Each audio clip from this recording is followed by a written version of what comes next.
Try to line up the Vista Point image again. I should be within range.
He's on me.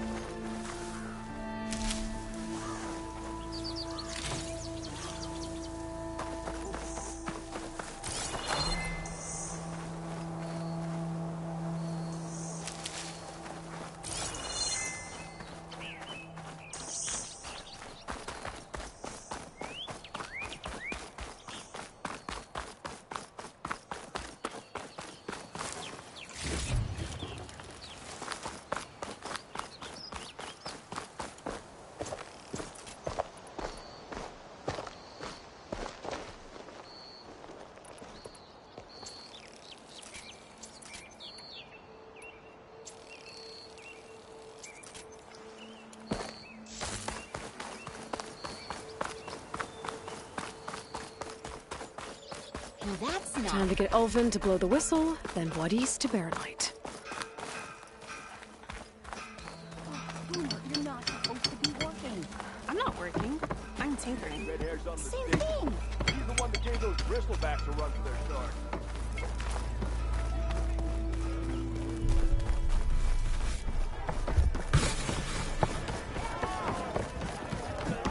Savior! Over here!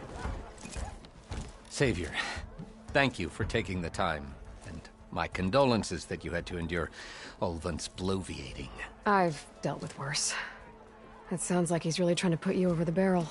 The idea that the Carja purposely let bristlebacks into the Daunt, it's completely absurd. But the louder and longer he says it, the more support he'll get for his damned concession decree. How did the Bristlebacks get into the Daunt? No one knows for sure. The first report of them came from west of the quarry. But unless they have wings I don't know about, I don't see how they could have come over the mountains. No other way in. The only way I know about is Barren Light. Look, if you can get to the bottom of this, I can offer a considerable bounty in return. Help me shut Ulvund up.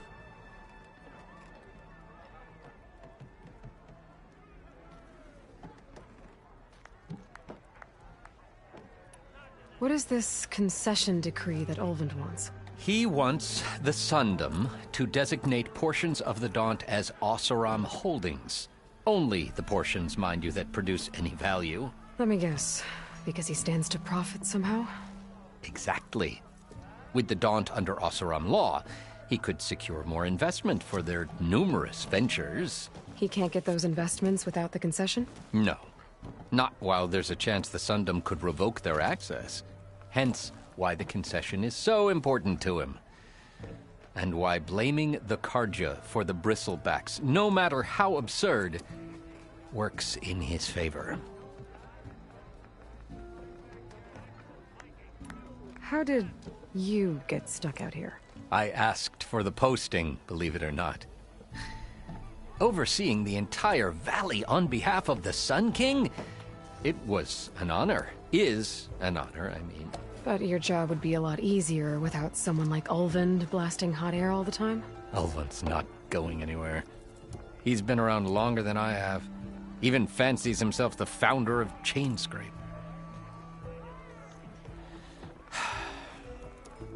Now, I'll find a way to live with him. I have to. You said the Bristlebacks were first spotted west of the quarry? Yes, according to one terrified laborer, said the ground trembled before they came charging down the hillside. He took off and ran all the way here. Good place to start looking, then. If you learn the truth, maybe Ulvund will stop blaming the Karja for every problem under the sun, and maybe then he'll actually focus on rebuilding Barren Light instead.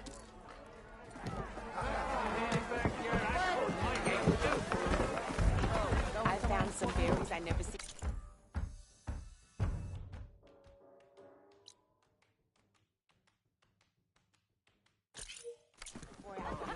That one hurt.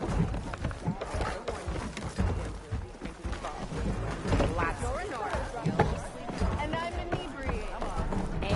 No one wants come to revel in some strike, sister? Let me set the board. I was just passing by. First timer, huh? Don't worry about it. I'll go easy on you. You got any pieces? No. Well, aren't you in luck then? I got an extra set, a Tanakh original straight out of the Forbidden West. Sit. I'll run you through it in a hot spark. I'll give you something special if you win it on my boards, too.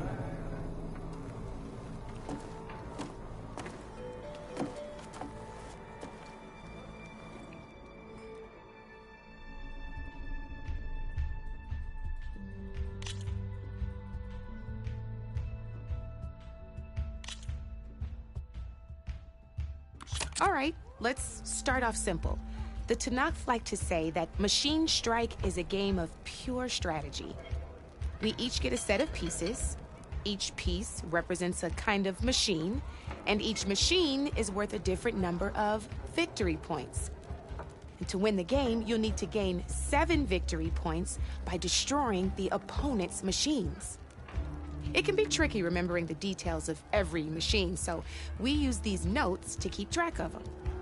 You see that number on the top right corner?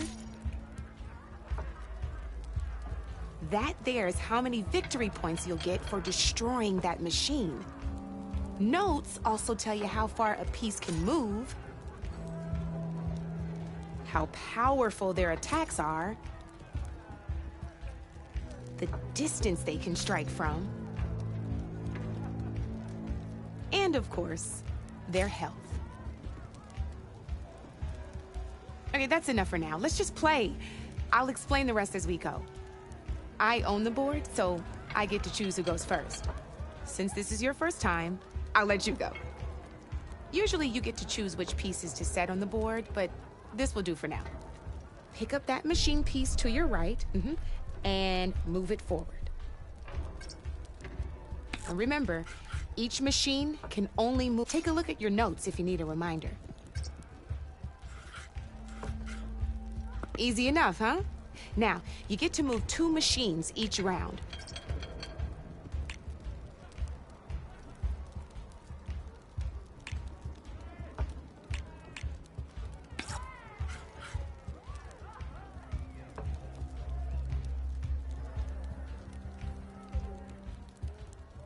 Perfect. There's not much else to do for now, so just end your turn. We're forging onwards.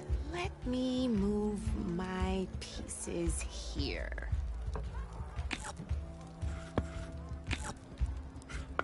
And we're back to you. This time, why don't you try attacking one of my pieces? Try with that machine on your right first. Now move the piece close. When performing an attack, you'll be testing your machine's combat power against the opponent's. A machine's combat power and its own attack power. This and your current machine has 2 points of attack power. So in total, your machine's combat power equals 2 points. Since my machine isn't the one attacking, it has 0 points of attack power. And just like your machine, it's not affected by grassland terrain. So right now, the difference in combat power between the two machines is 2 points.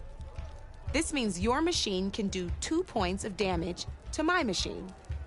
Did you get all that?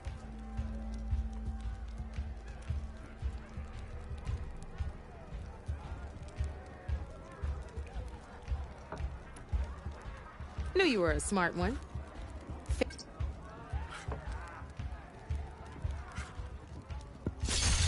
Not pulling any punches, huh? Now grab that second machine of yours. See how your machine can't move close enough to attack mine? You can make your machine sprint. That lets it move 1 space further. Try it out. Try sprinting up to one of my machines.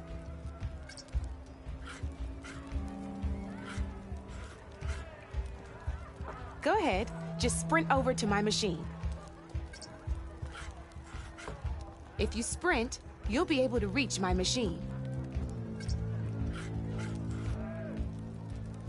Downside to sprinting is that your machine can no longer attack. Now, some players like to take a risk and overcharge their machine in cases like this. Overcharging lets you attack after a sprint, but it will damage your machine's health by 2 points. So use at your own discretion. Let's try doing that now so you can see what I mean.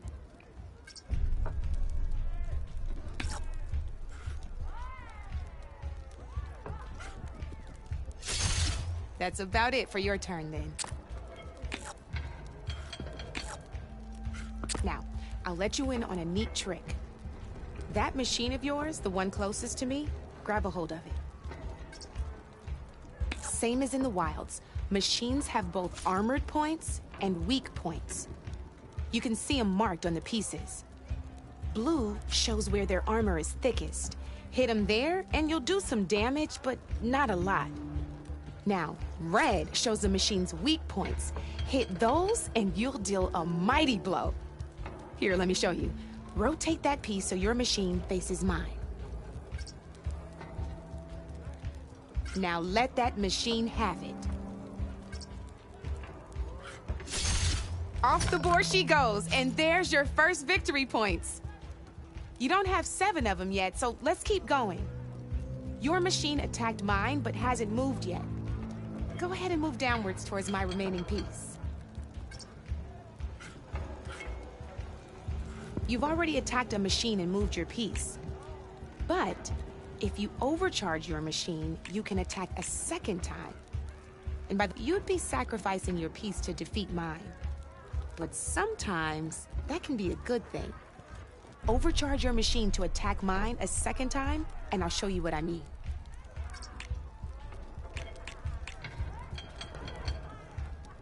You're still getting the hang of it, I know. Now, overcharge and attack my machine. Just gotta overcharge that machine and attack mine.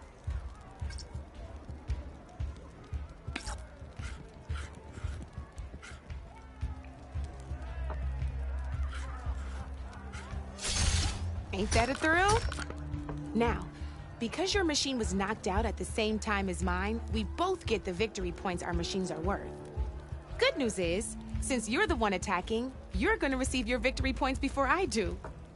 Which means you can reach the coveted 7 victory points first. That's why sometimes losing a piece can be the best way to end a game in your favor. Now, you'll notice you didn't get quite up to 7 victory points this time. But you did destroy all my pieces. That means you're the winner! That wasn't so hard, was it? Just remember to always check for the best terrain to attack from. You'd be surprised the advantage you can gain over an opponent like that. I know it saved my behind in a game or two. I'll try and remember that. Oh, before I forget, these are all my spare pieces. I want the Savior of Meridian to have them. It's a small set to be sure, but it should be enough to get you in on any strike games you find out there. You might even fancy looking out for them strike carvers. They've got all kinds of unique pieces that can turn a game in your favor, though they'll need the right materials to craft you one. Or you might find them in the wilds if you're lucky. I know I've lost my fair share of pieces after a night of machine hunting or brew hopping. No need to thank me. Always a pleasure to help out new strike players. Now, if you feel like playing a real game, I've got plenty of other boards. I could even teach you a few more tricks if you're up for it. Thanks. I'll think about it.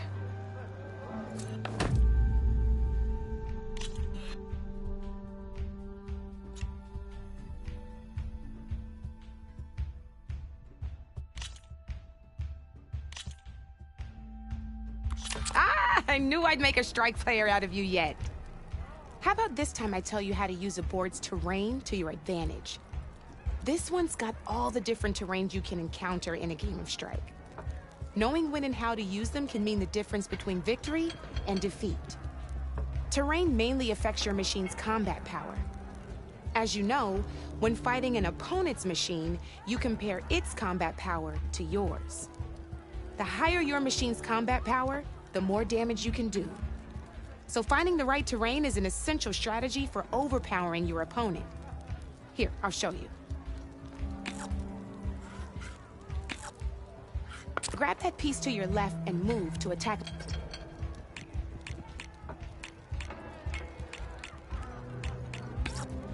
Now the combat power is the sum of a machine's attack power and the value of the terrain it's standing on. Since your machine is attacking, it's using its 2 points of attack power. It's also standing on forest terrain with a value of 1 point. Add those together and your machine has 3 points of combat power. My machine is standing on grassland terrain with a value of 0 points. It's also not attacking, which means their attack points aren't in play. So my combat power is 0. This means your machine can do 3 points of damage.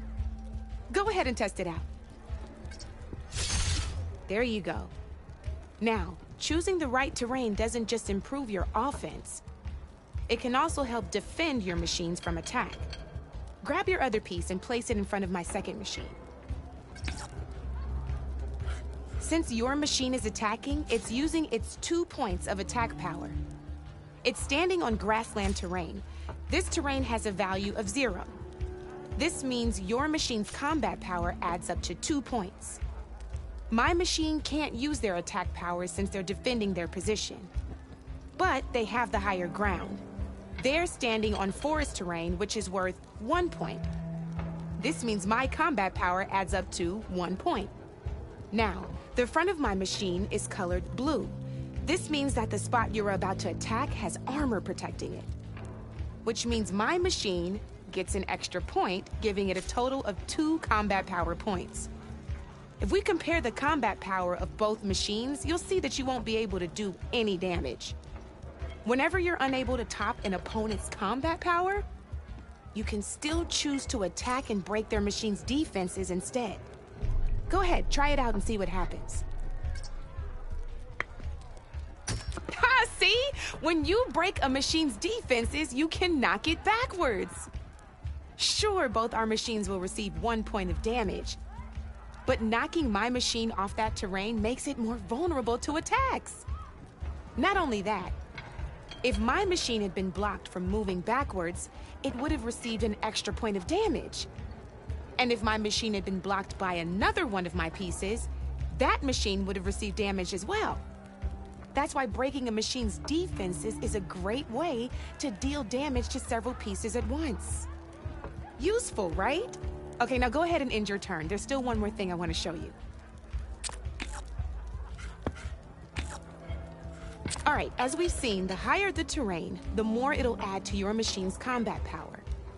However, there are two other terrains that work a little differently. This is what we call a chasm. Only flying machines can be placed on those. But it'll take away 2 combat points if you do, so be wary. This is marsh terrain. Landing on it will take away 1 combat power point from most machines. It'll also keep your machine from moving for the rest of the turn. Here, let me show you. Grab that machine on your left.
Your machine won't drown or anything. Move it to marsh terrain. Just move your machine to marsh terrain. See? All you can do now is wait for your next turn to move again. Or you can overcharge your machine to get out of there. You can still attack any nearby enemies so you're not completely helpless. Well, I think that's enough yammering from me for now. Promise it'll all come in handy next time you play.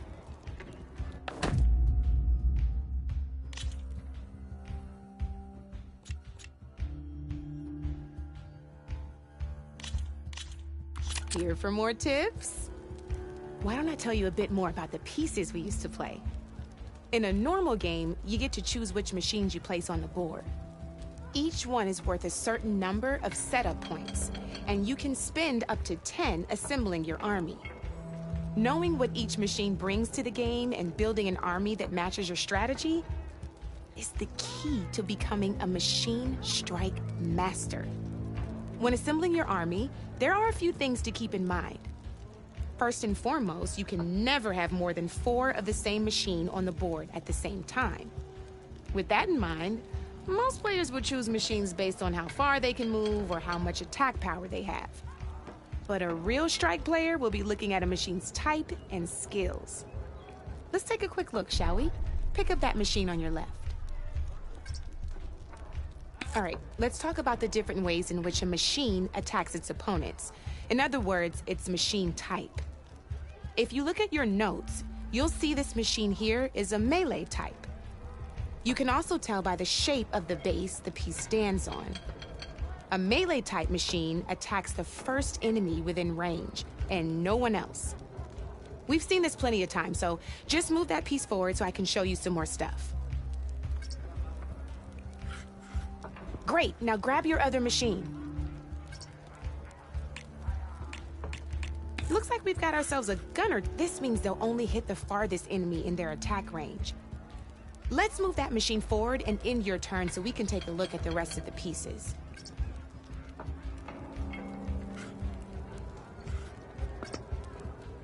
Let's go with this piece first. This is a ram-type machine. Attack an enemy with it, and it'll push the piece backwards. Like this. See, now my machine has taken over your machine's spot on the board. This is a great way to take the advantage away from your opponent if they have the higher ground. Looks like we have one more piece to look at. Now this is a beauty of a piece, a dash-type machine. When it attacks, it'll move to the end of its attack range and damage every machine in its path, including your own. So make sure you take a good look at the board before you send it off to the races. You should also make sure it's able to finish its attack on an empty spot. Otherwise, you won't be able to attack at all. Here, I'll show you.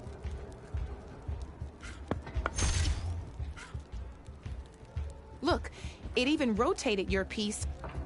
A nifty little piece you'll definitely want in your set. If you look at your notes, you'll notice this particular machine has one of the skills I mentioned before. There's quite a few of those, and we haven't even looked at all the machine types yet. But I'm pretty sure you've got more important things to do, so I made you a list. It's got all the tips and tricks we talked about, too. I think that about does it for now, so if you want to play a real game, just let me know.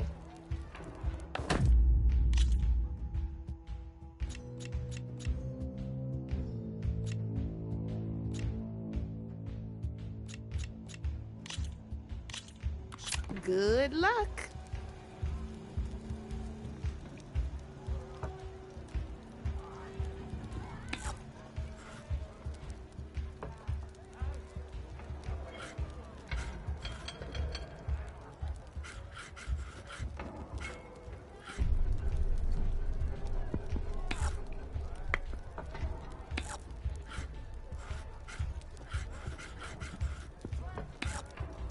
Your move, Red.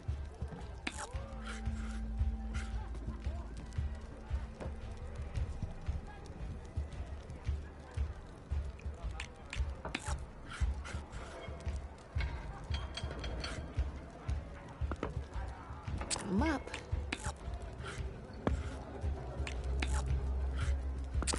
Your turn.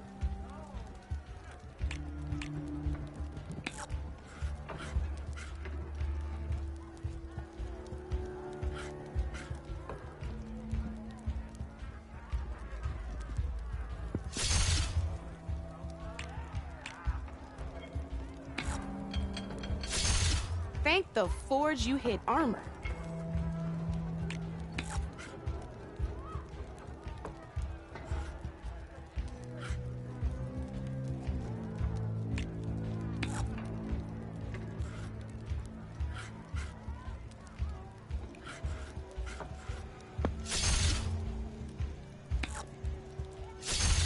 You got me down to one piece. I am impressed.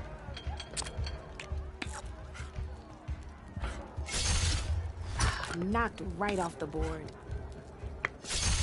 Oh, I won! Probably shouldn't sound so surprised, huh? Here we go.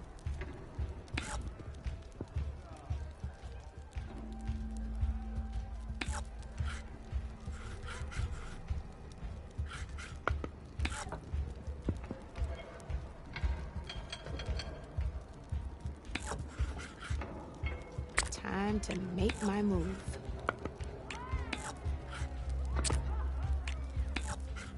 That's it for me.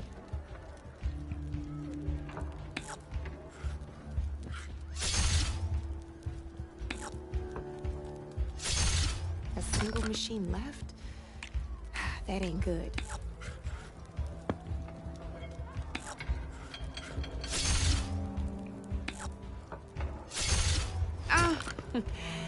Looks like I lost.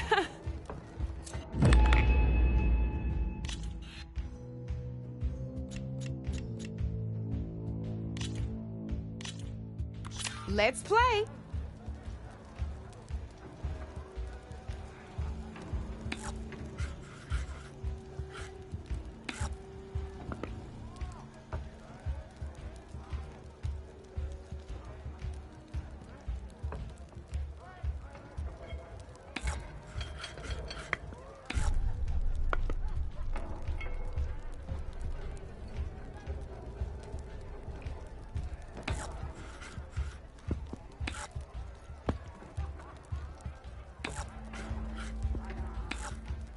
You're up, Red.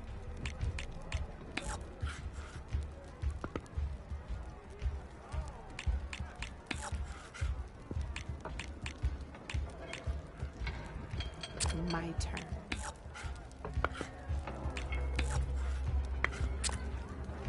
Board's all yours.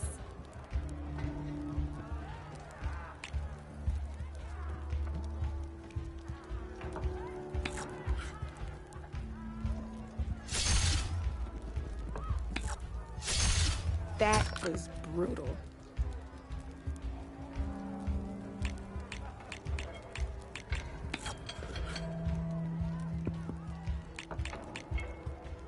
Okay, let's see.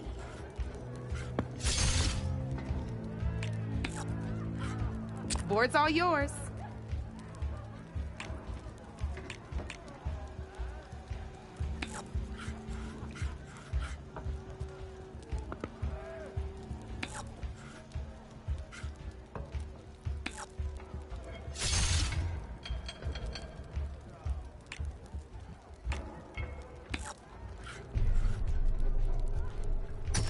One less piece on the board.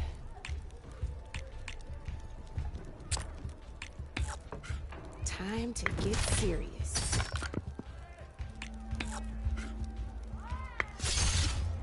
Not looking good for you, Red.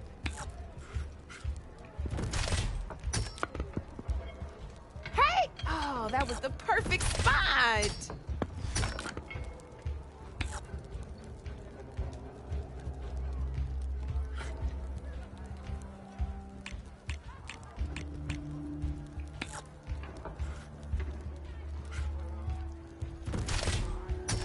Well, that's done now.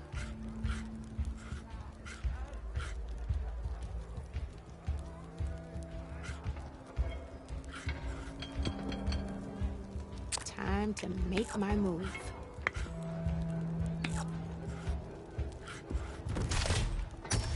Guess luck's not on your side today, Red.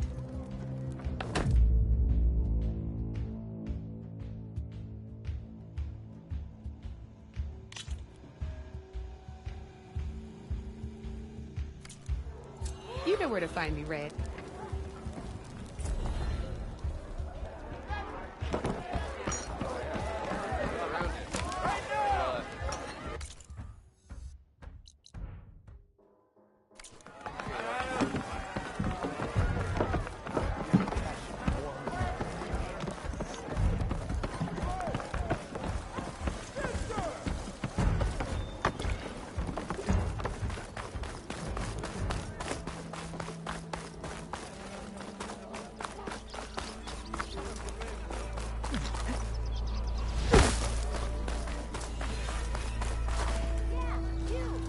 You wanted to speak to me?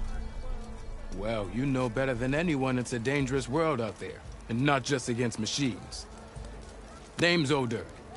This here's my training pit. Best place to practice close combat this side of the Forbidden West. Say, I wonder who'd win in a fight. You, the savior of Meridian, champion of the East, or the Enduring, master of the West. Who? The Enduring, a legendary Tenakth fighter, the master of masters. I've heard the Tenakth have training pits just like this one. It's how the warriors get so fierce, see? And only the very best from the pits get to train with the Enduring. So, to find the Enduring, I should look for these training pits if I'm ever out that way? You'll have to go far if you do. The Tenakth are split into 3 clans. 3 clans, 3 capitals, 3 training pits. My guess is you'd have to beat all of them if you want to train with the Enduring. If the Tenakth don't kill you on sight, that is. But that's a far spark in the wind. As for right now, I also offer challenges to test your fighting skill. Who would I be fighting exactly? You? Well, I know you're the savior and all, but you have to beat all the others first to challenge me. Rules are rules. We only use dual blades and practice arrows, mind. These drunken fools would run themselves through otherwise. You'll have to leave everything but your spear and practice arrows at the gate. But I'll look after your gear, not to worry. So, what do you say? Up for some training? I might be. That's what I like to hear.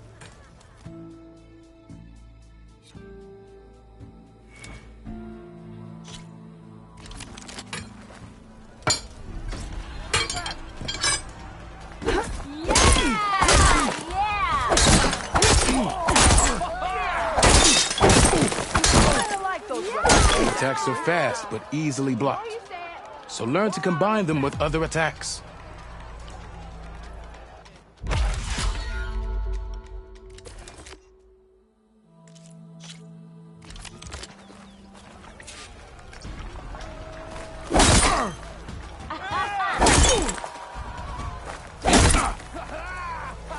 Heavy attacks break weapon blocks and do more damage. But they're slow, so your opponents might counterattack.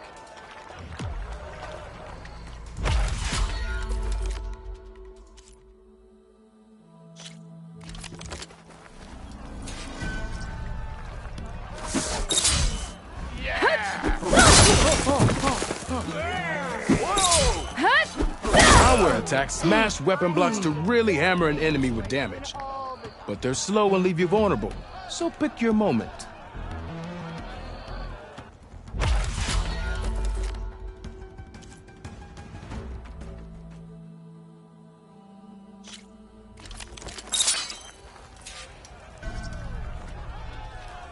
Don't go anywhere. Roots around me. Yeah! Of yours seems to energize after attacks. I think landing heavy attacks or combinations will energize faster. Be a sight for sore eyes. Now to use that energy, try attacking your enemy. See if you can energize them.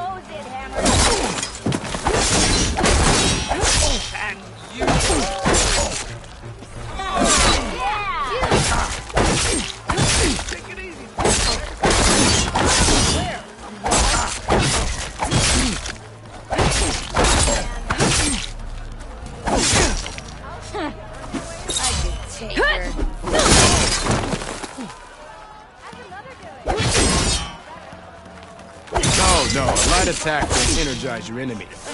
Hit them with any heavy attack.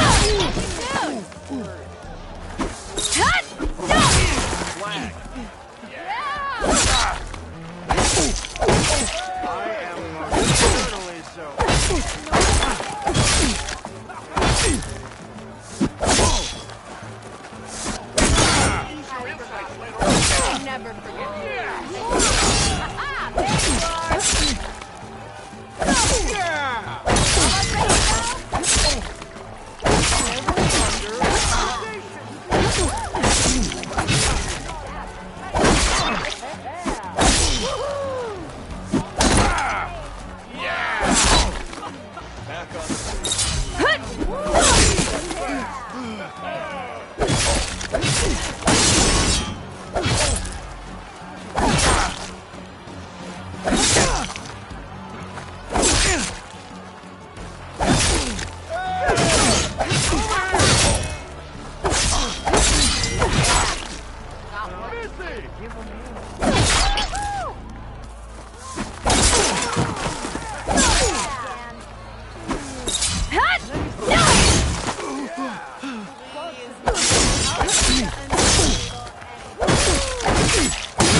You did it!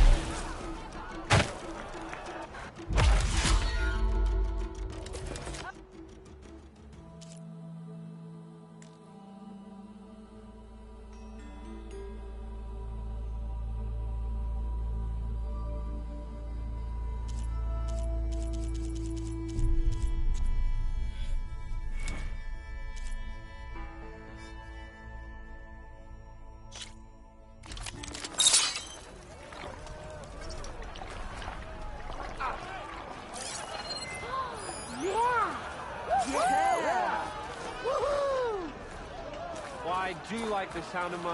You think your spear can deal with that armor? Use attacks to energize your spear. Then hit your opponent with a heavy or power attack to blast the armor off. Sign of genius.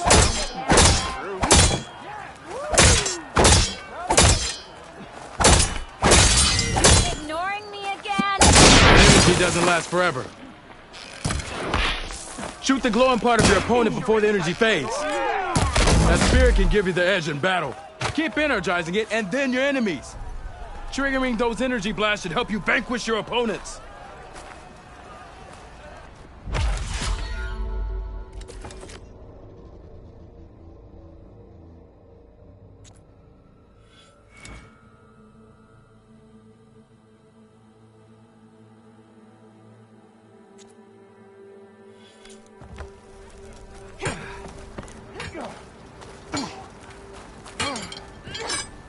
What strikes your fancy? Practice or a challenge?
What strikes your fancy?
Up for some training?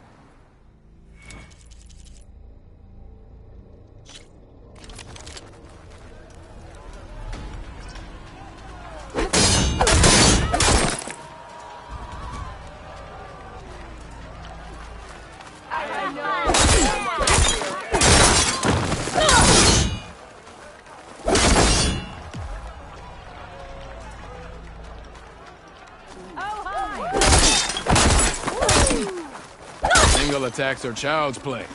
Real fighter combines them. Practice this combination as a starter.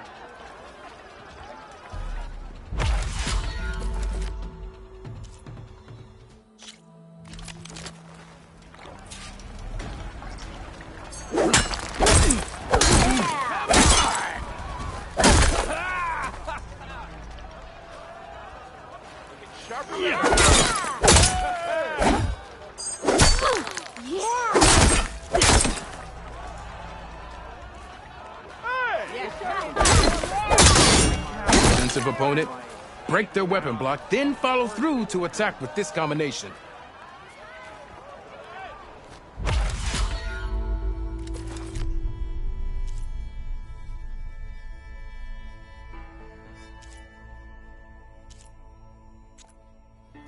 I gotta go. There's still some training for you to finish. Hope to see you again.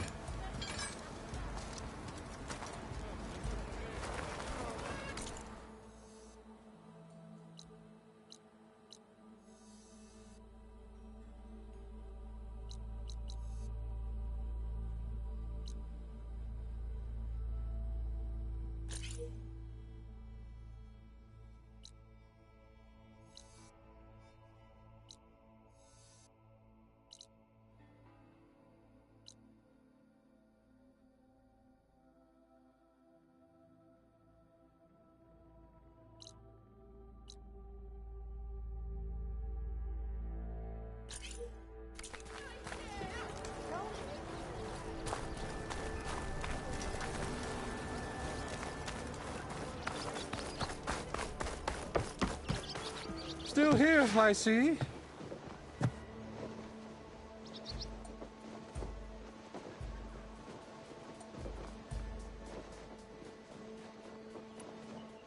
If Chainscrape is on Karja land, shouldn't a Karja be in charge? Who appointed you? The sensibilities of good Osram folk, of course. You think a Karja can head this whole venture? Ah! The magistrate can barely make the trek from Barren Light without losing a few screws. So you have no real authority then?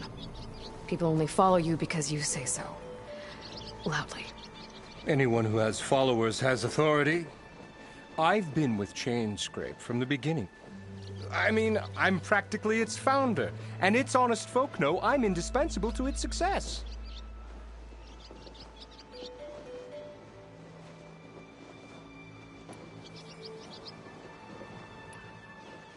I cleared out all the bristlebacks. Oh, you did? Now that you've recovered from your shock, time to blow the whistle. Oh, there, not so fast. I'll have to send someone out to confirm the kills. Make sure the valley is safe again. It shouldn't take more than a day. Or two. No. You blow the whistle now. These are innocent Osram lives we're talking about here. Surely the delay... Either you do it now, or I will. Ah, I knew you could do it! Friends, gather around. The savior of Meridian has done it again. What? The Bristlebacks are defeated. You. What? Sound the whistle. Chainscrape is open for business. Terrific. Yay. And Ulvund has agreed to personally pay every worker their lost wages. Yeah! That's more like it! Yeah! Woo! Ha-ha! Yeah! Yeah! Don't you have an embassy to get to? Yeah, I guess I do.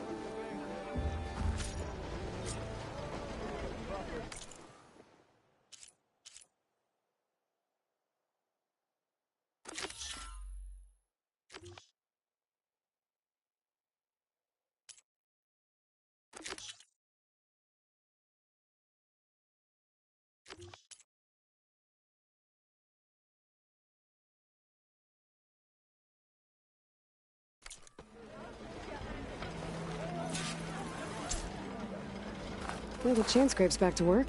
Merchant should be open to trade. I should see if they have anything useful before I send Wadis off to Barren Light.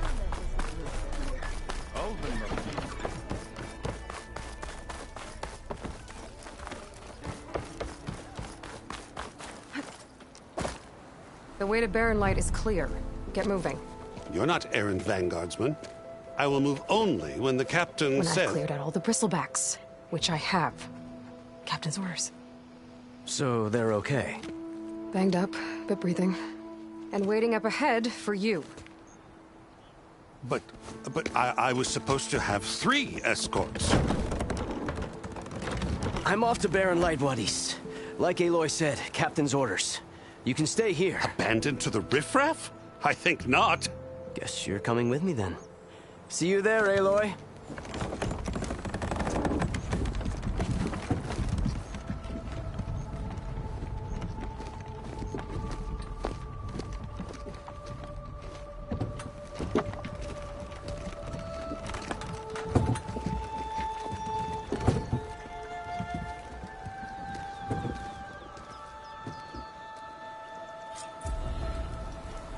Well, now that that's done, the embassy can finally get underway.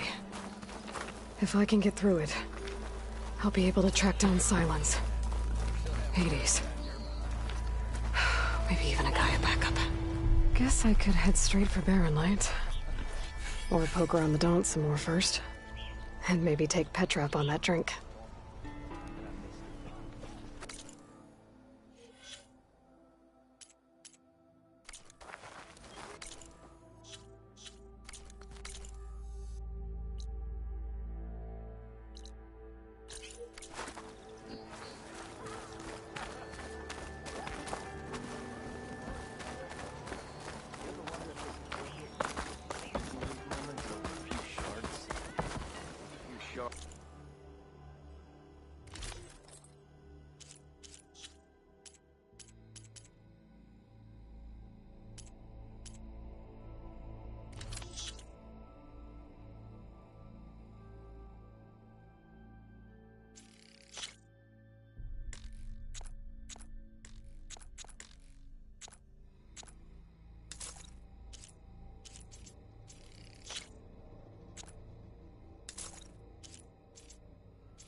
Practical choice.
you can fix this lucky hammer of mine.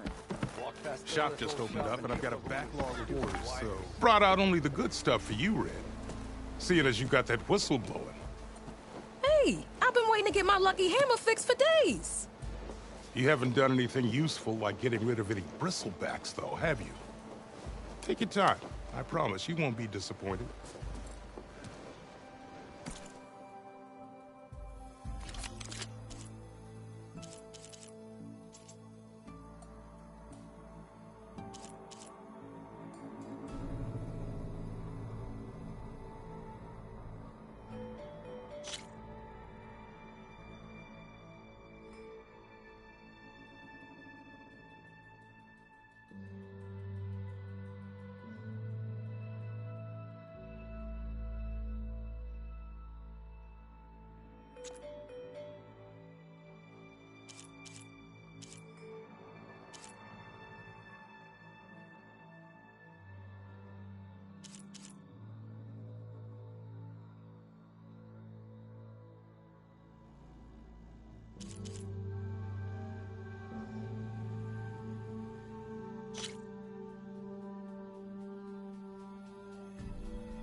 Come back anytime.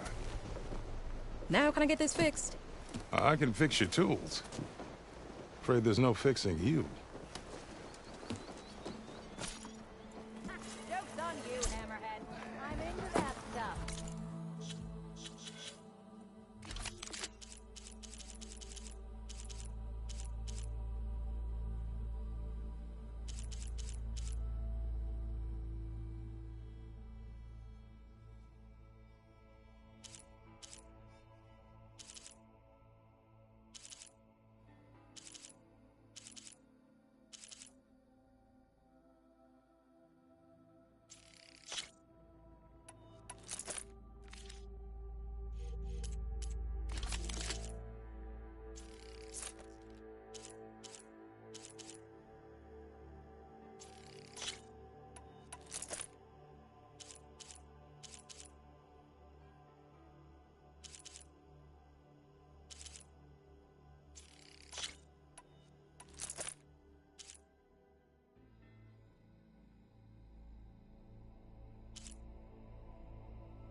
Armor. Boredom. Nothing interesting happened with Clay.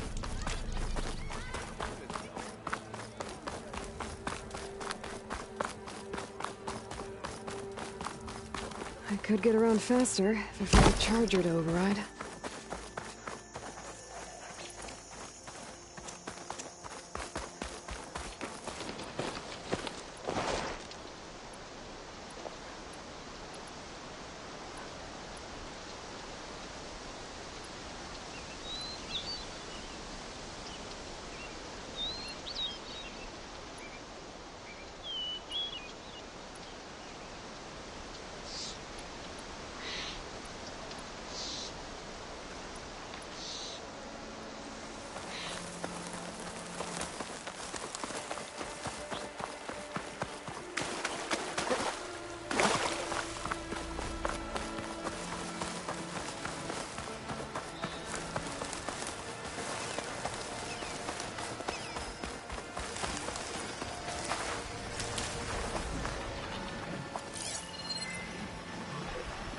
Frost will make it brittle.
A ruin from the old world. But I could find something interesting inside.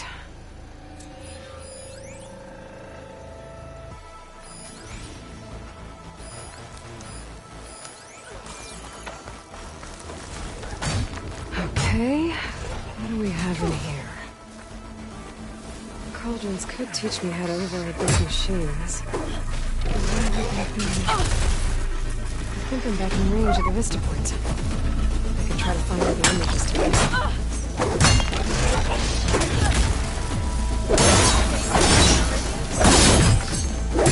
Glad I can help. But I can still use a hand free, my friend. Let's do it. Try pushing it off.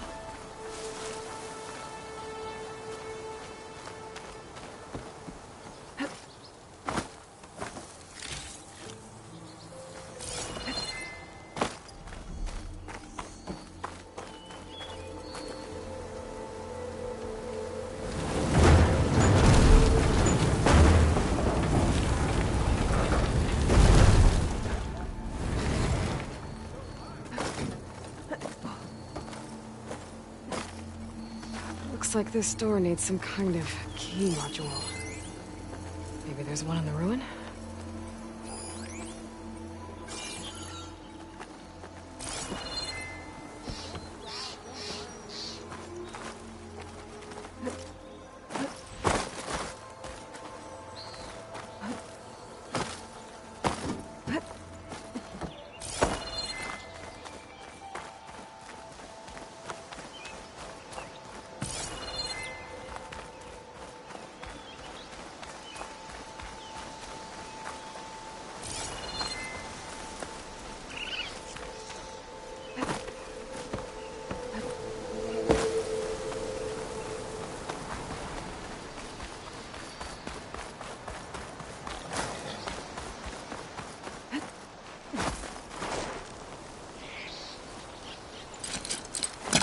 No good.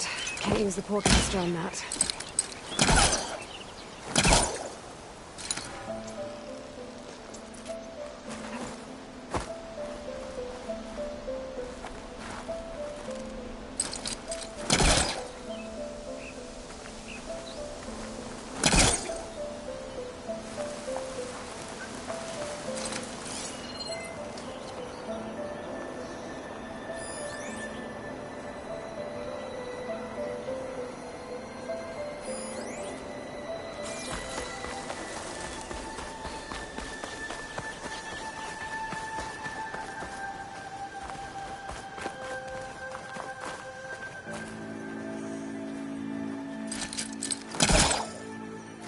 He was trying to pull that.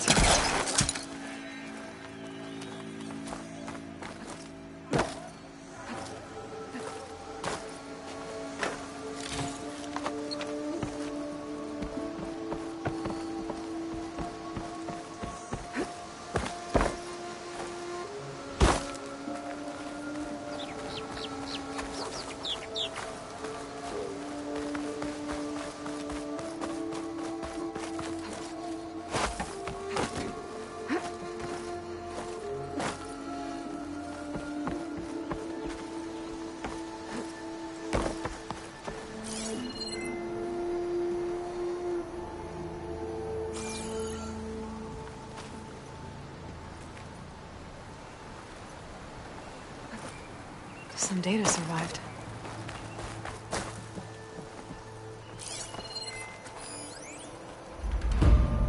There's a code for the locked door in this data. But I still need to find a key module. Can't pull that.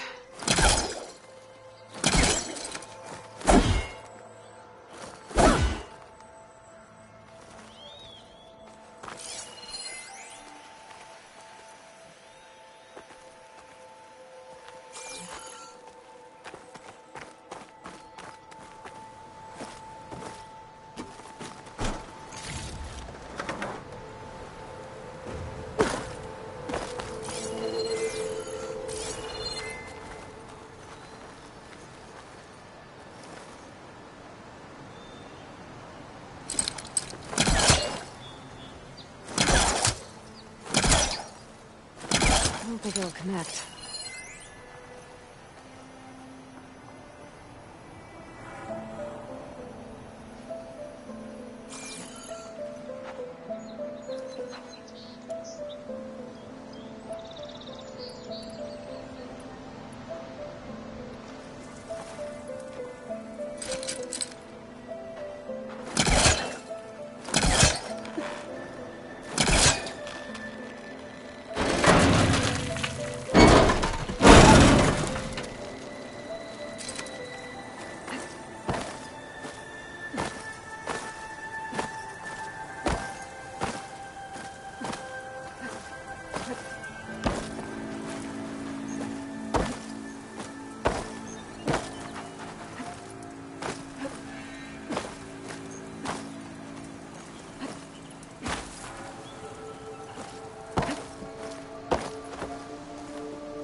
Okay, gotta find a key for the door.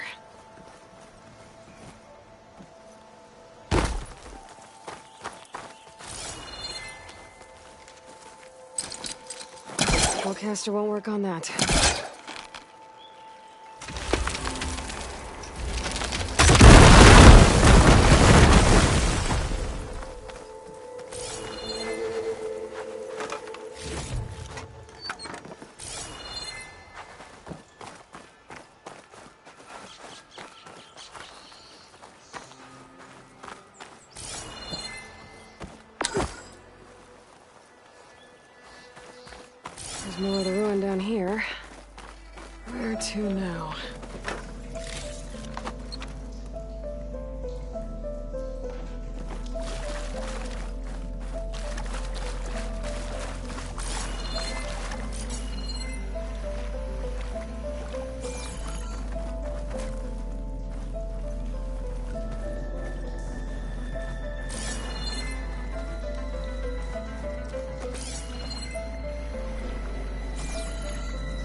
I can't reach the ledge above now. Guess I'll have to find another way up.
Great.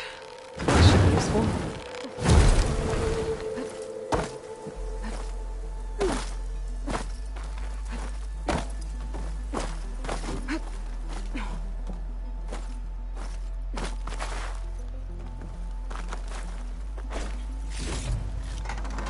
Get this from my stash when I need it.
Haven't found a key module. Maybe I should take another look around.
Down it goes.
does this lead?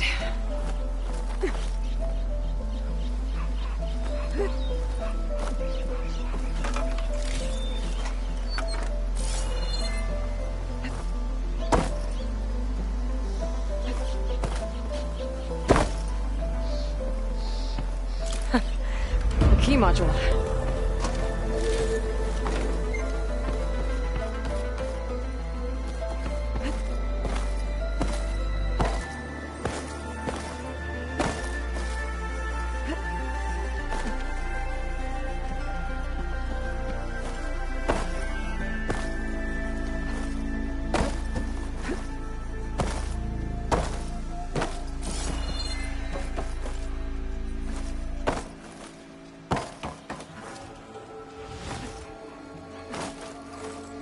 Okay, let's see if this key fits. There. Looks like this needs a code, too. I think some of the data I picked up might help.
Nope.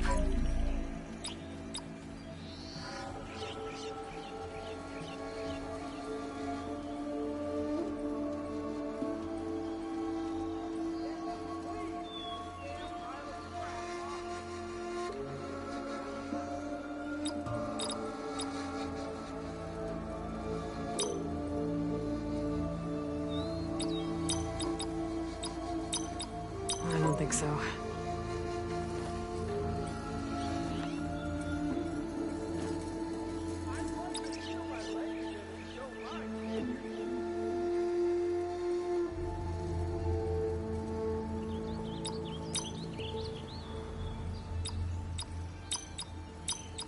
Well, that's not it.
That didn't work.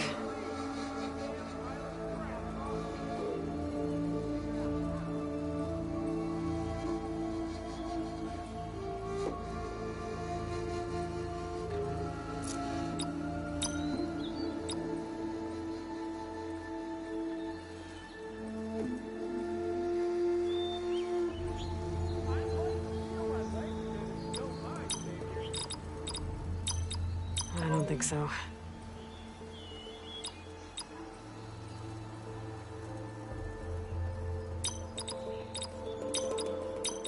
That didn't work.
Nope.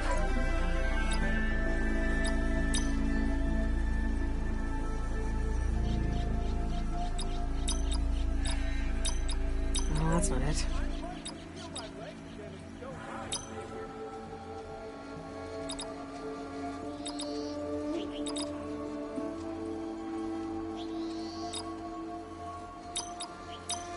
Nope.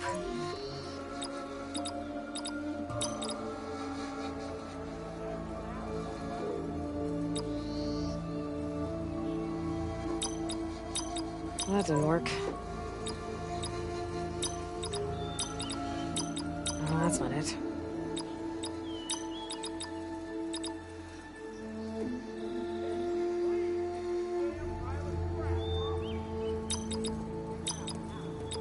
I don't think so.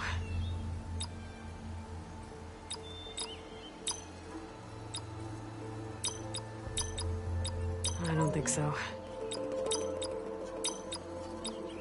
Nope.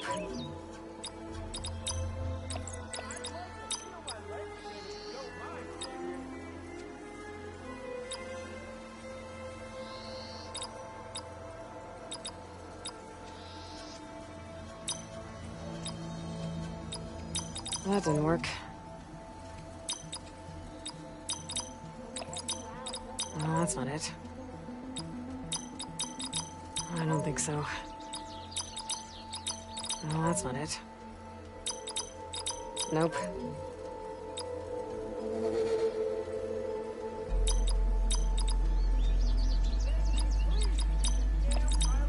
That didn't work.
I'm in.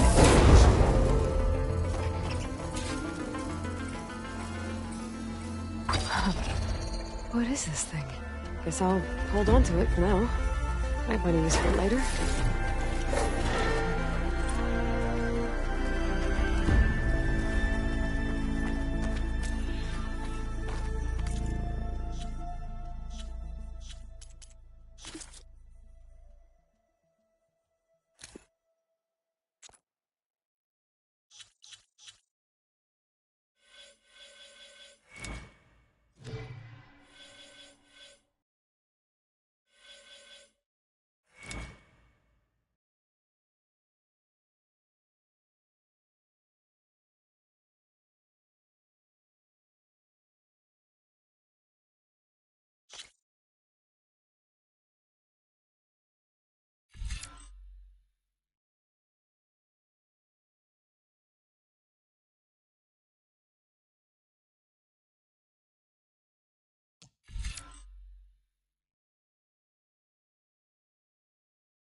Mighty thankful to you, Savior.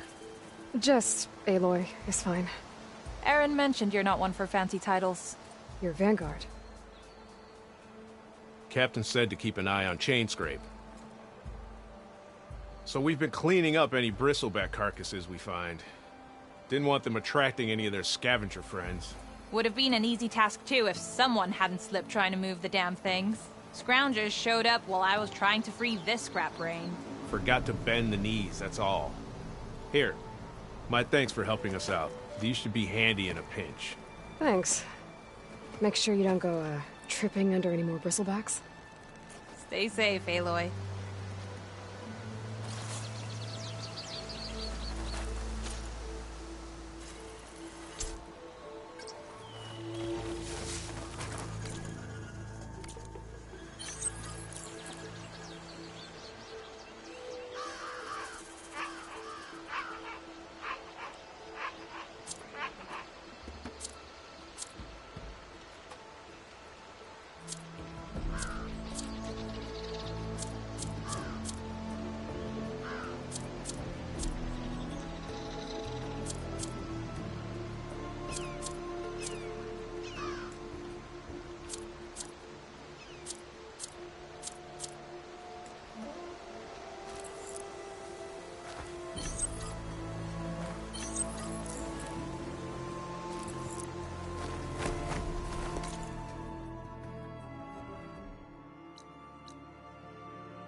Next time, we will forge a deal together. Yeah.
Karja Horn.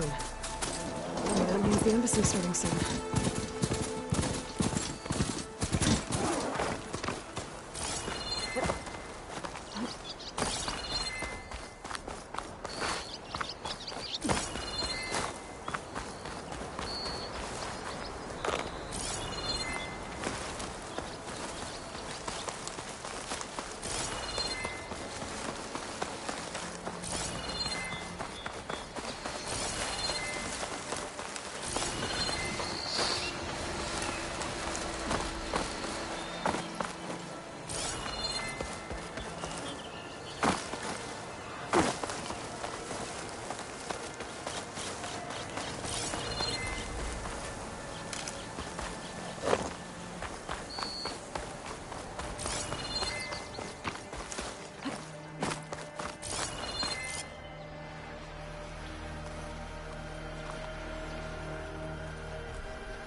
not giving up.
Can't override that now.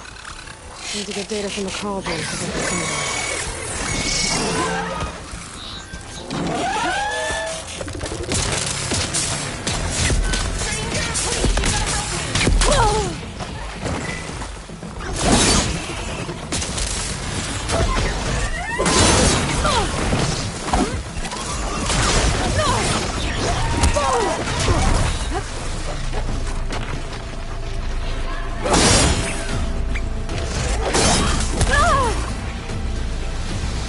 Ugh.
Are you hurt?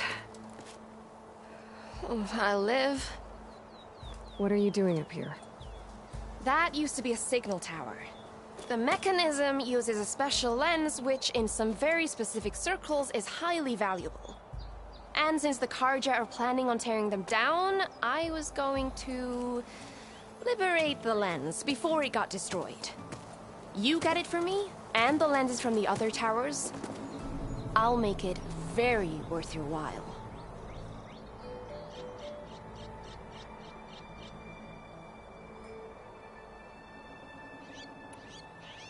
You said that was a signal tower. In its day, it was a sight to see. All 6 of them, all lit up, all around the Daunt. They used to warn folks that the Tenakth are coming, for whatever that was worth. As you can imagine, the Carja spared no expense putting them together. Hence the fancy lenses in need of a new home before the towers are torn down.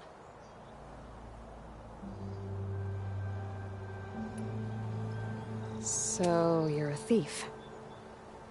I'm more what you'd call an opportunist with a good eye for business. Look, the Carja are gonna tear all these towers down anyway. They see no value here. They're trying to make nice with the Tenakth now. See? It's a victimless crime. Opportunity. Tell that to your friend down there. Self-inflicted.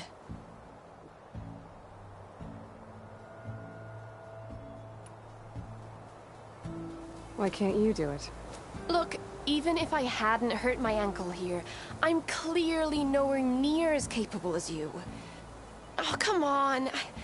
I can't just let the lenses go to waste. That's not what my father would have wanted. I'd already found some, actually. Well, look at that.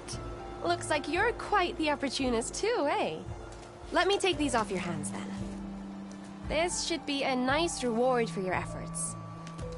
I'm an honest merchant, after all. Thank you. Aloy. Reyna. Well, Aloy, as soon as I'm up for it, I'll be going back to Barren Light to rest this ankle. But I'll stick around in case you want to get me that lens up this tower here. No pressure. Just saying. Promise it'll be worth it. I'll see what I can do.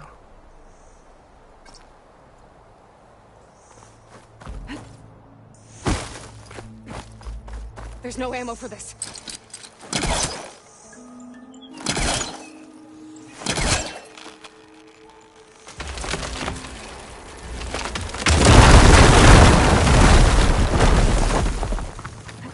Okay, I'm in.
Can't fire without ammo.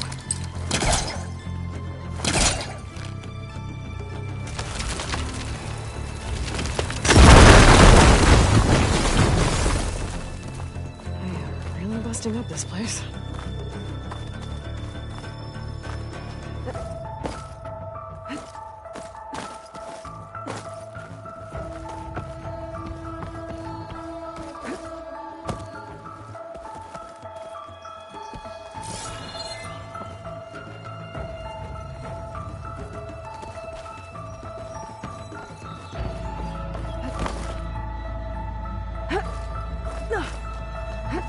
signal devices.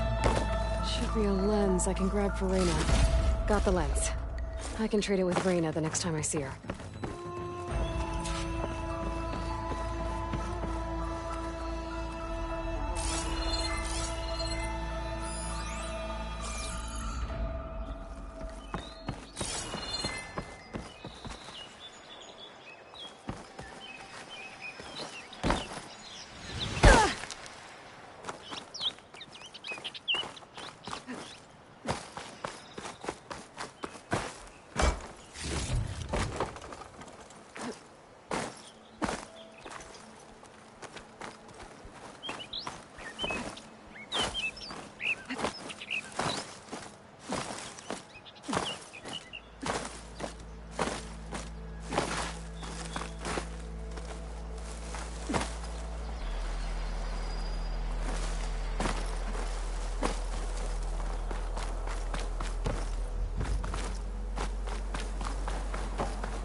Did you find the lens? Maybe. If you're ready to trade. Ha! Let's deal! Here you go. Isn't that a sight? And here's a little something for your troubles. Now, if you find any more of these, make sure to come find me at Barren Light. You got it. See you around.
Go on foot from here. Alright, I should find whoever's in charge here. Might be worth taking a look around, too. Savior, tell me, are you seeking passage into no man's land by any chance? Maybe. Why do you ask? Well, to hammer it plain, there's treasure out west. Unclaimed scrap and ancient metal. And I've got a sturdy band of salvagers that knows the lay of the land. You're not afraid of the Tenakth? Terrified. But I carry out most of my business in no man's land. Neutral territory and all that. Barren Light is our port of entry. When its doors aren't closed for an embassy. I was hoping your arrival meant they might be opening soon. I've got a business to run, after all. I want that embassy to happen as much as you do. Believe me, I'm working on it. Good to know. And keep us in mind. If you do manage to open the way, our main camp will be just past Barren Light. We'll buy any scrap you've got on you. And if you're looking for machine parts, we've got the best in the West. Guaranteed. All right. Maybe later then. If you could get those blasted gates open.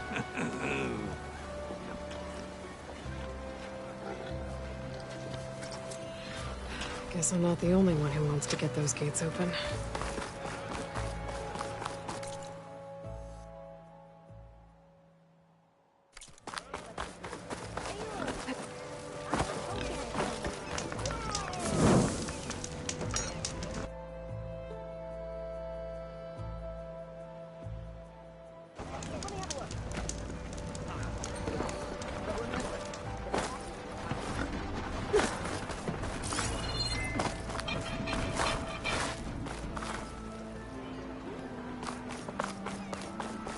Where's Erend?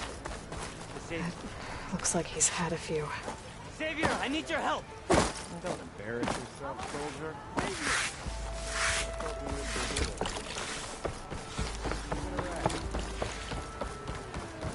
Savior, you're my last hope.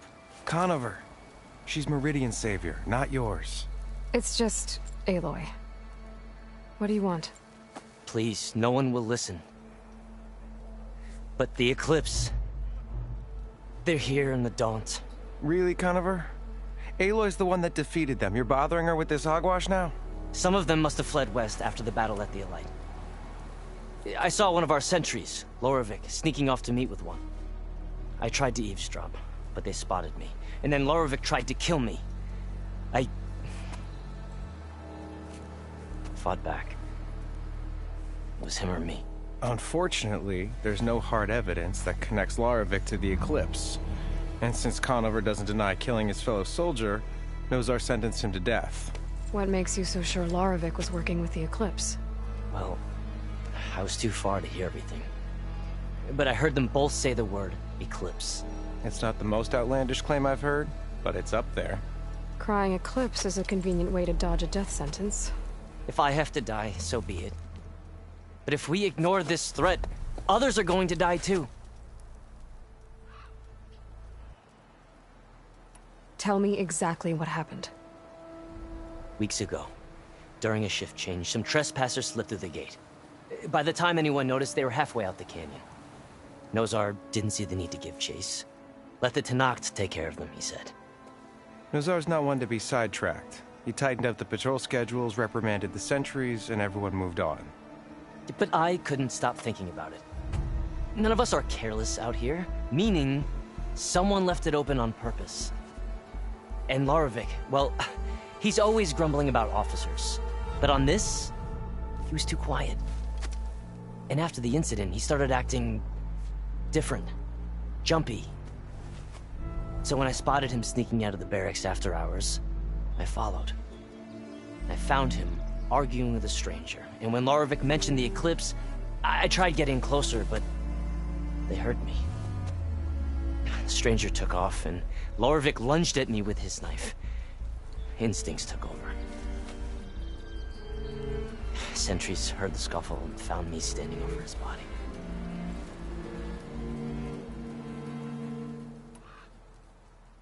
Why don't you believe him? We combed the woods. Searched Loravik's bunk, searched it again. Didn't find anything.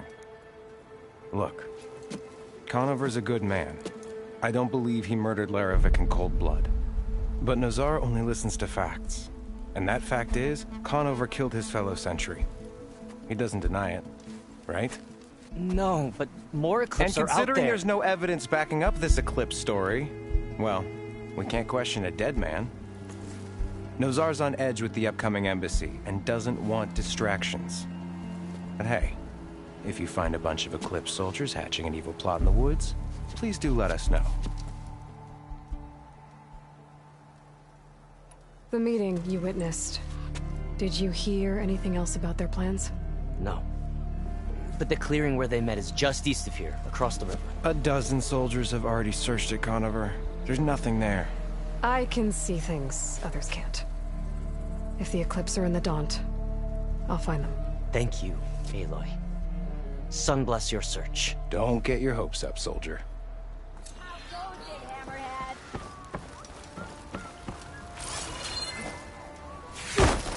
Tenakth? Gentlemen. That's our cue. Taking the edge off? Oh, if the end of the world's coming, I don't be sober for it. Now, let me guess. You're in a rush, right? So whatever you need, ask away.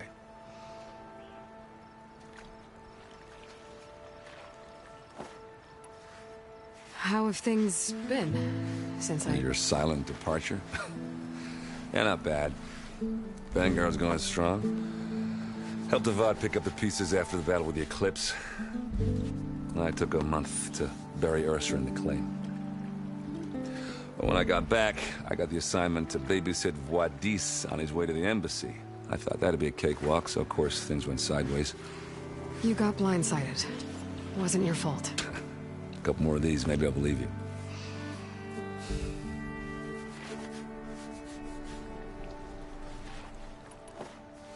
I was, wondering if you were able to lay Ursa to rest, like you wanted. Yeah, we did. Just seemed the crowd that showed up to pay their respects. Half of them owed her a favor, and the other half owed her their lives. In the end, everybody drank. You know, it's the rowdiest funeral since, since ever. Feels like she would have liked that. Yeah, damn straight. Damn straight. She would have put them all under the table.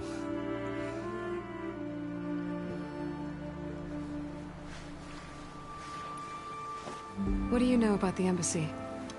I know not much. Only that Avad really wants it to happen. He said I'm making peace with these Tenakth. But from what I hear, they're not too big on the whole diplomacy thing. They do most of their talking with blades and arrows. So if you're heading their way, be prepared. Things might get ugly real fast. I'll keep that in mind.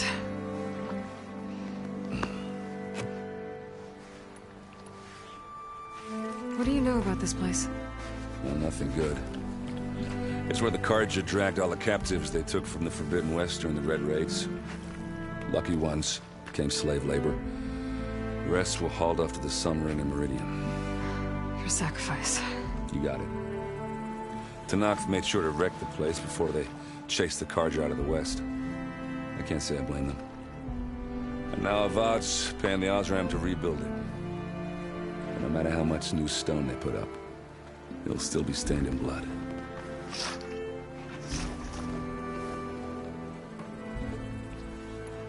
I better get going. Right, I'll have to do complicated Aloy things. Maybe just don't disappear completely this time.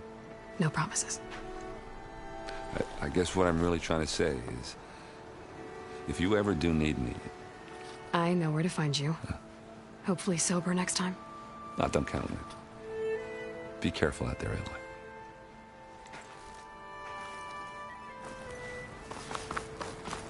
Lighten up, Pai. You got a thick wall of stone between you and the Tenakth out there. Yes, sir.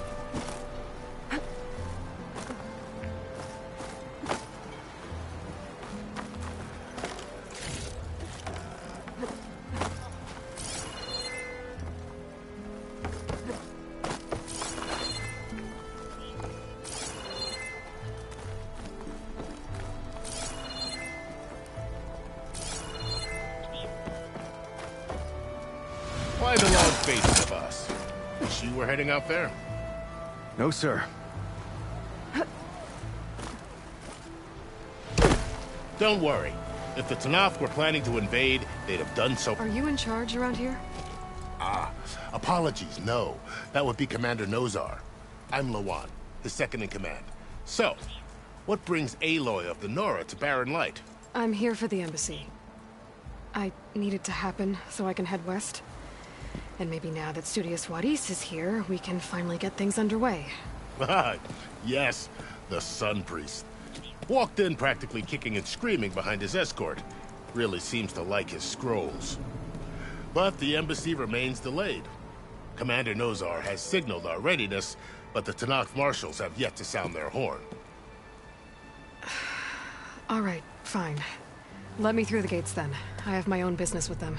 I'm sure you do, but I'm afraid I can't. Commander's orders. Normally, the gates are open for any who dare to venture out. Oseram salvagers, a few especially brazen Karja, but no one's allowed in or out before an embassy. They'll reopen, once the Tenakth have left.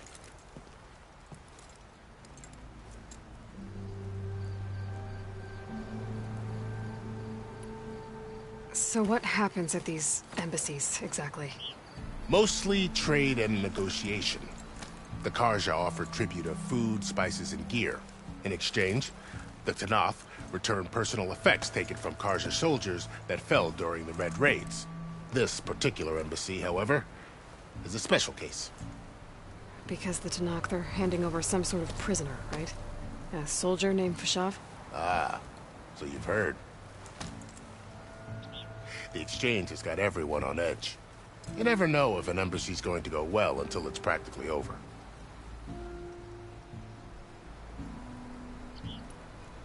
You said something about Tenakth marshals. Who are they? They're the tribe's elite warriors. Before every embassy, they arrive with a contingent of soldiers from each of their 3 clans. Then, during the proceedings, they negotiate on behalf of their leader. And by negotiate, I mean stare down our Sun Priest until they concede. Baive over here came face to face with them for the first time at the last embassy. Came back drenched in his own sweat. It was hot that day, sir. It was indeed.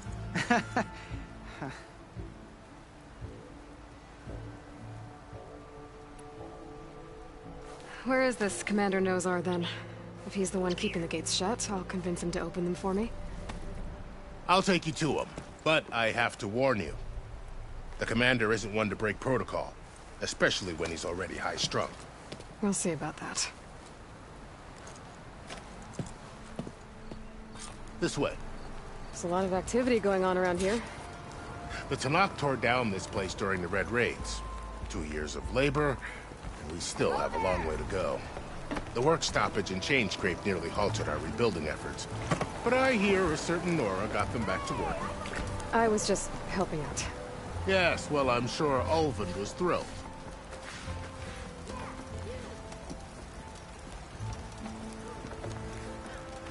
Stand aside, soldier. Sir?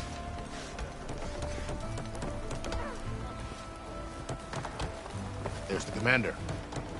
Better brace yourself. And good luck.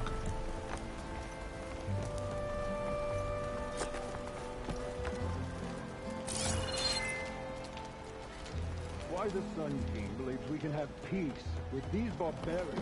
How are we to hold an embassy with a tribe that can't even govern their own people? What more can you expect from barbarians?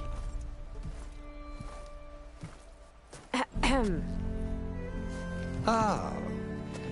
Aloy, was it? Yes. The one who cleared the valley for you? That Aloy. We appreciate your service. At least we are ready for the embassy to begin. Didn't you just give the signal? Both sides must signal readiness. Until the Tenakth sound their horn, we wait. Yea, for as the first shall be... Shut up. Why the delay?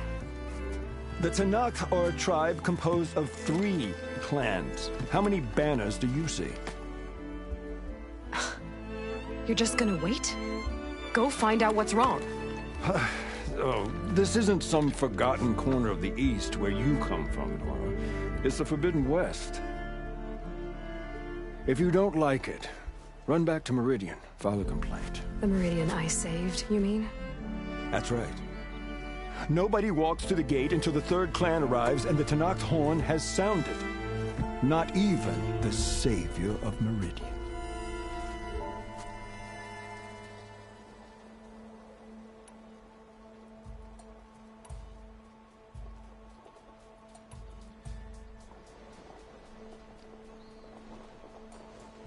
Well, thanks, but I've waited long enough. It's time to go. Absolutely not. This embassy depends on diligent adherence to... You shall not! Keep telling yourself that. Someone approaching! On a machine! Varl.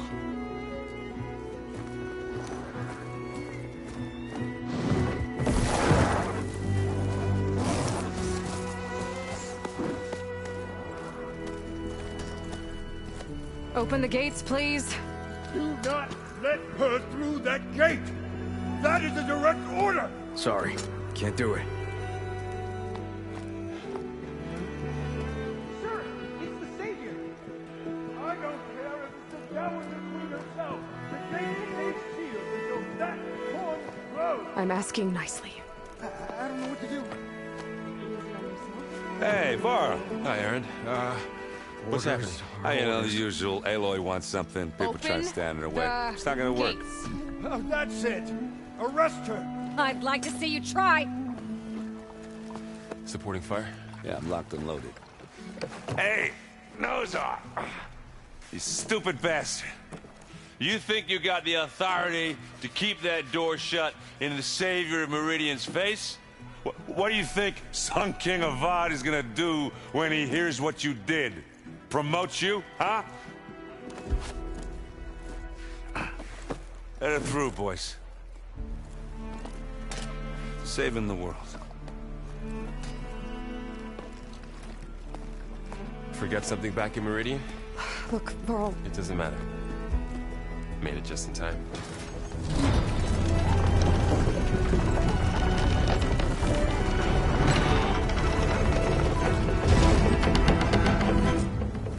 So this tribe that Murad told us about, the Tanakh, we need their permission to go west? Yeah, well, I figured it'd be nice if they weren't trying to kill me the whole time.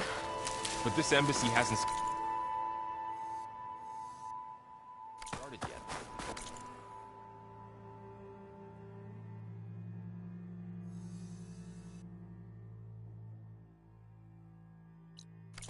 We're just gonna barge in?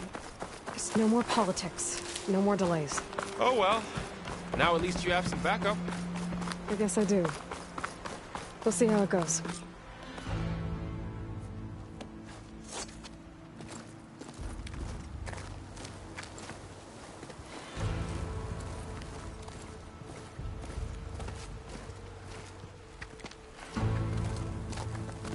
That is the line between East and West. Cross it and die. Hold on now. Let's take it easy. None may walk this valley until our signal sounds. That was our accord with the Karja. I'm not Karja. I came here on my own to ask for rite of passage.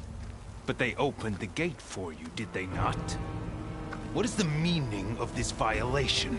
Why send a child? Do they want to parley or not? The Karja can't be trusted. This is no... Forget the Karja. This has nothing to do with them. I need to go west to save lives.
Maybe even yours.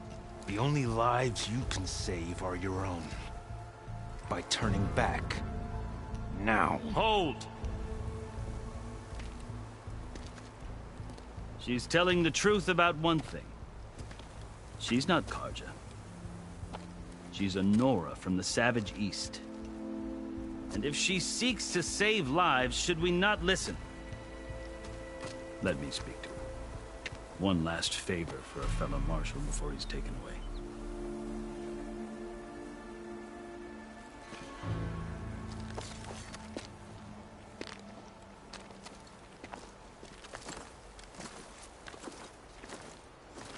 A fearless, red-headed Nora.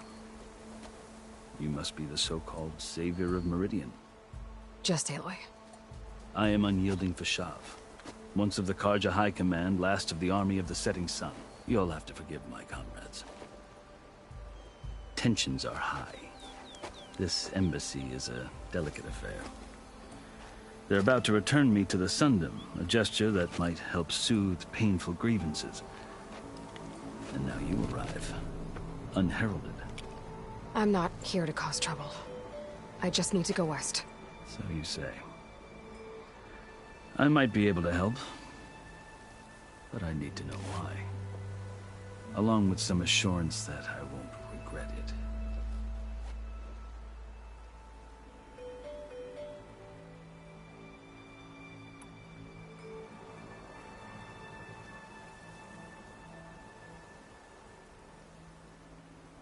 How did you come to be among the Tenakth?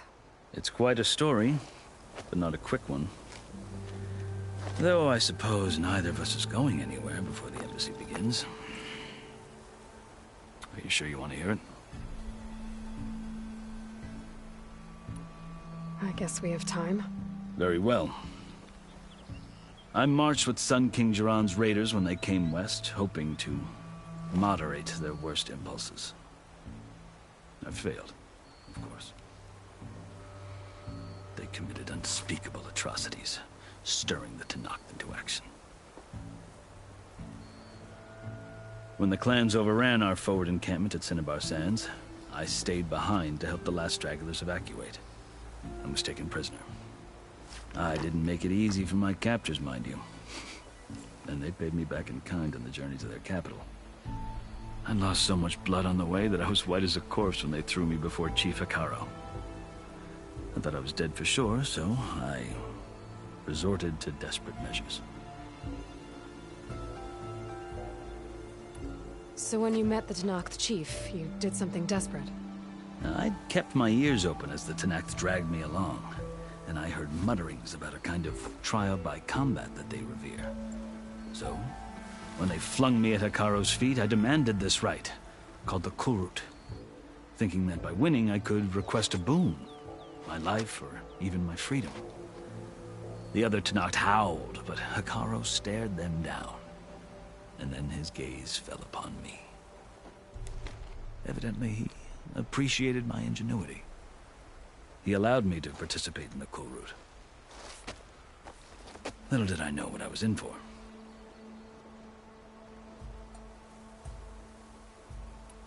You said the Kulrut is a Tenakth's trial by combat. Yes, but it is no ordinary trial. It doesn't pit men against each other, at least not directly. Instead, the combatants fight machines in a great arena, and only the strongest survive. Believe me, it is no easy thing to stare down a charging machine while hundreds around you scream for blood. I know more about that than you might think. Do you? Well, then you have my respect. Like you, I lived through it to claim my prize. I had hopes for freedom, but well, that wasn't on offer. Only service to the chief.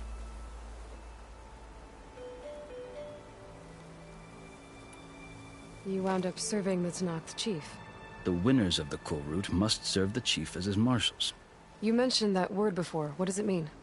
And the word itself refers to a kind of protective spirit from the ancient past.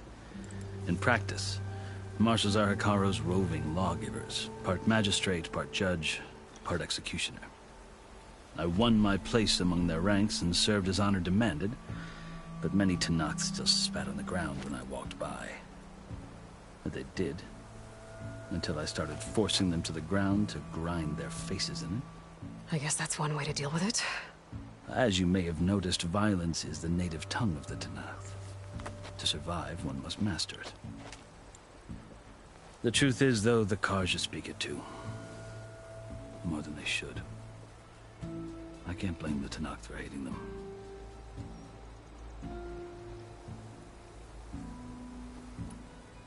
So then, are you still Carja? Part of me, yes. Always. Yet there is much to admire about the Tenakth. Especially their chief. I've heard stories about what it was like before his reign. 3 clans always at war, constantly slitting each other's throats. Hekarro and the Marshals have crafted a delicate peace. And now he looks to the future. Who knows? Maybe that future will include cooperation with the Carja. The Carja talk about Hekarro as if he's a monster.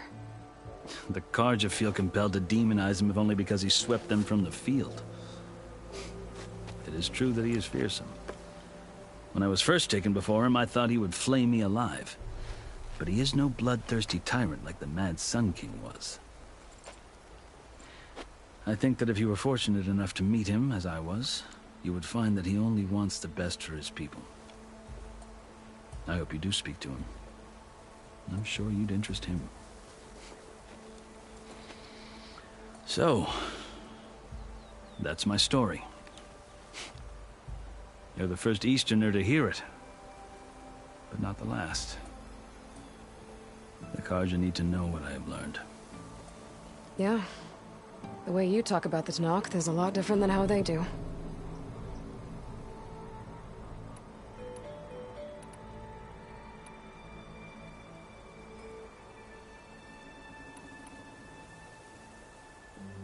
Are you glad to be going back to Meridian?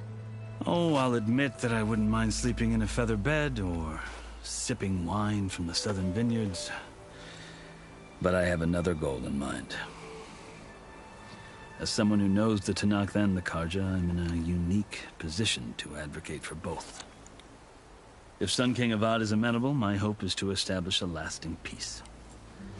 The Tenakth don't seem that peaceful. They're not, as a rule.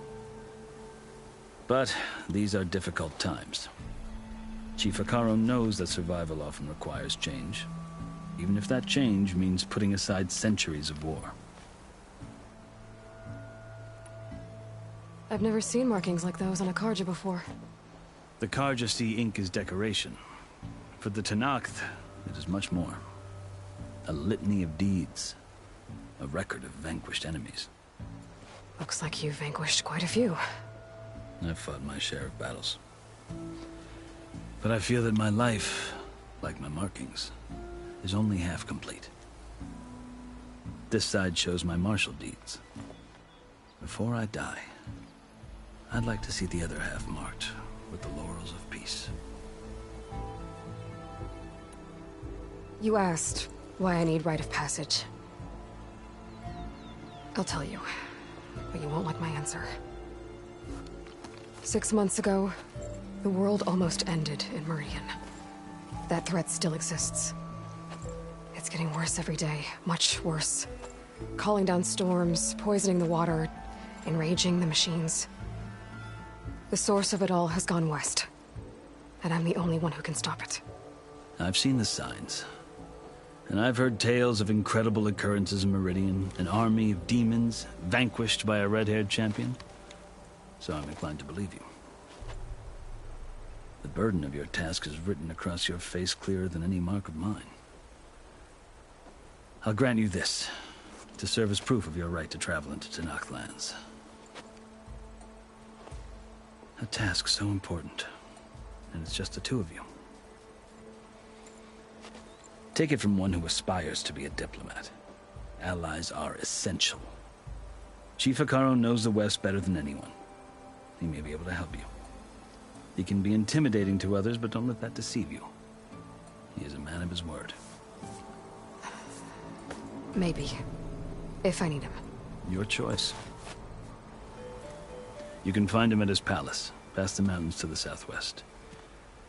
Tell him I sent you, and he'll listen to Look! The Sky Clan's banner!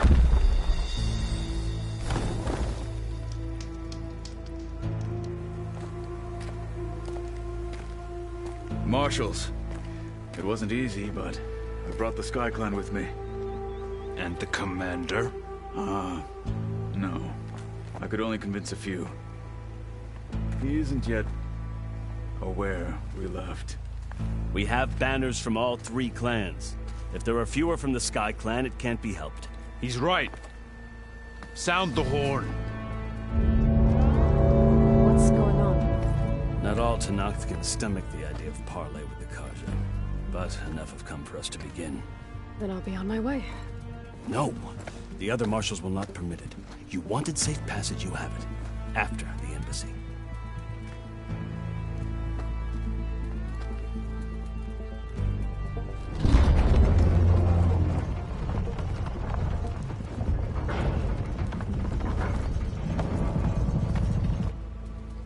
The Carja have opened the gates.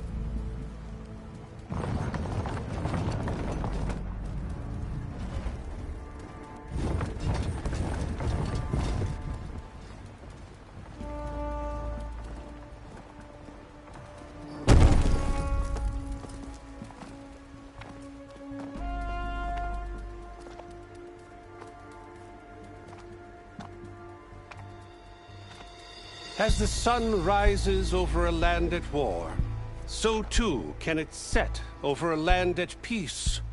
Today is such... Hear me, marshals! You who claim to be Tenakth! Regalla. Chief Hekarro's biggest mistake. A rival whom he should have killed. You have forgotten that our people were born in blood. The blood of the Carja. Instead, you pledge your spears to a chief who conspires with the enemy. Hekarro has betrayed us! The embassy is proof!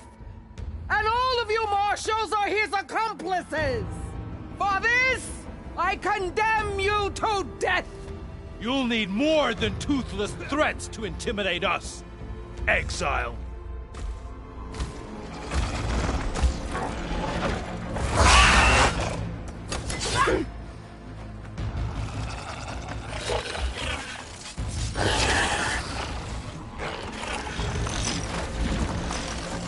Lancers!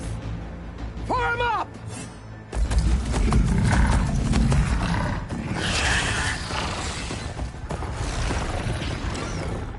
They're riding machines! Where'd they learn to do that? Silence. Vashav! Come with us now, or not at all! Archers! Light them up!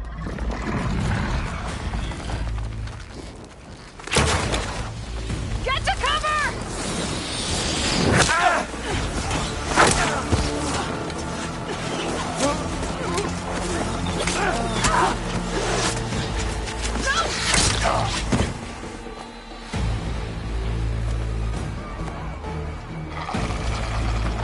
Archers!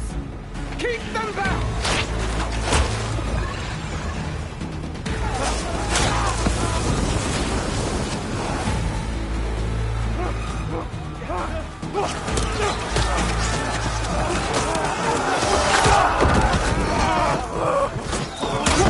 Left flank!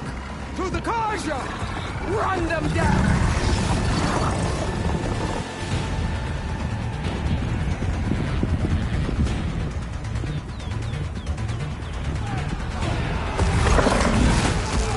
They're not gonna make it.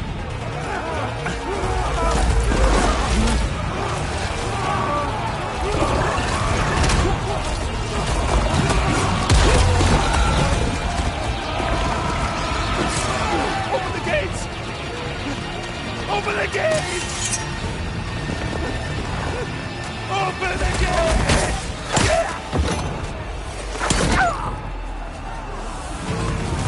Carja! Stand your ground!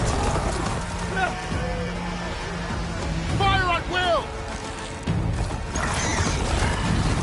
I don't have a shot!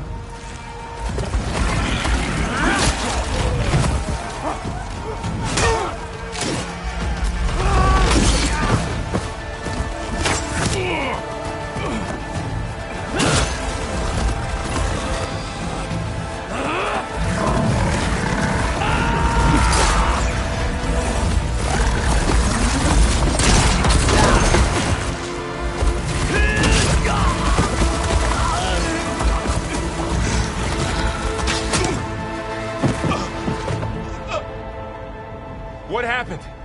Can you see? It's just us now. Hey! Calm down and fight fair! Lancers! Take the center! Get ready!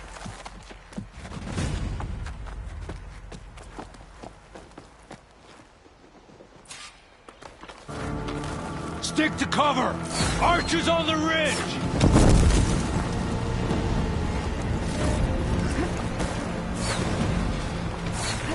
Here they come! Spotted!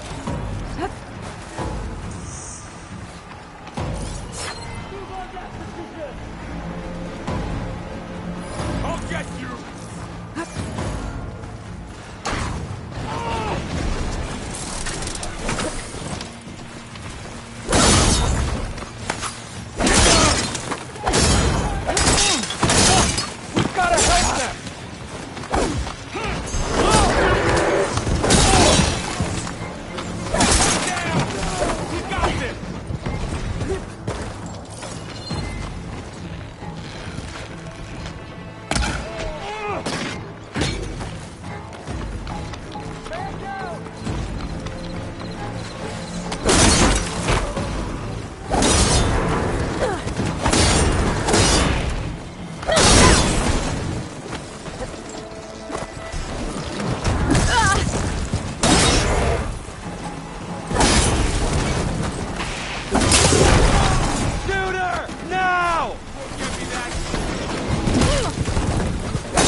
Another one falls!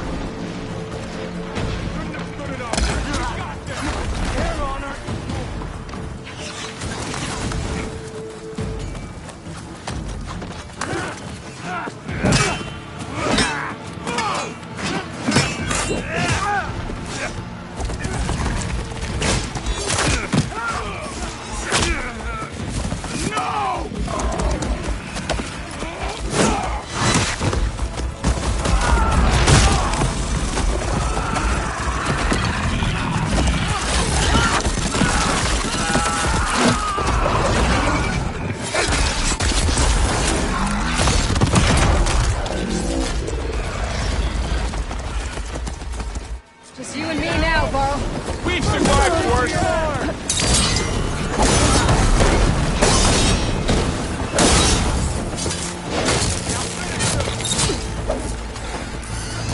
For the Nora! For the Sacred Land! Go on, Cargate!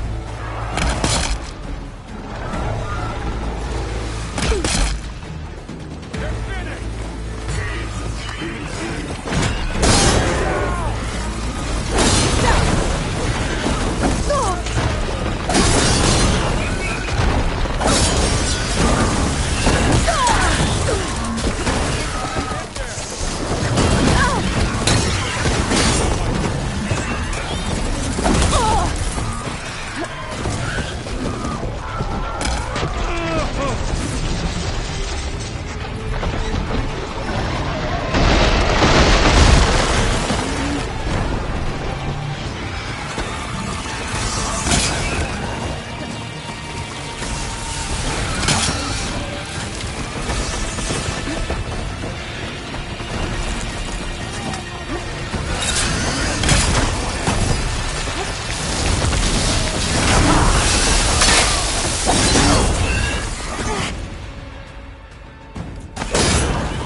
Enough!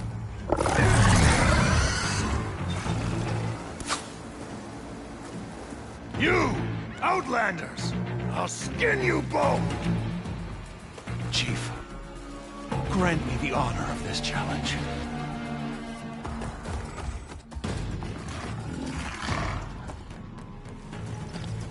Granted.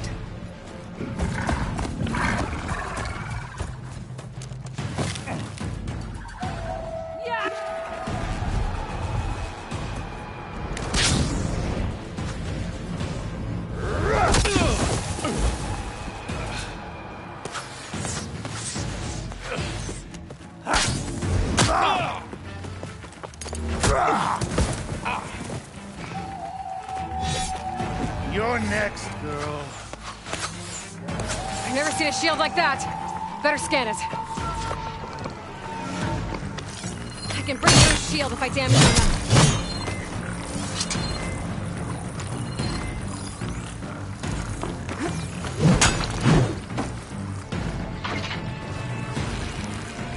I've gotta get through that shield.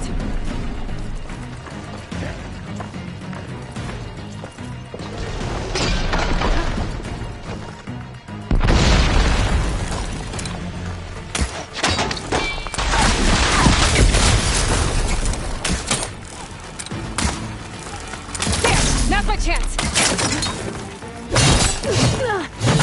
Much better.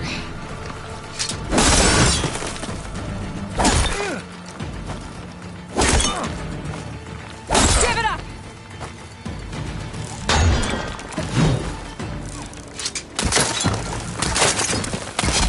Shield's regenerating. Need to break its guard.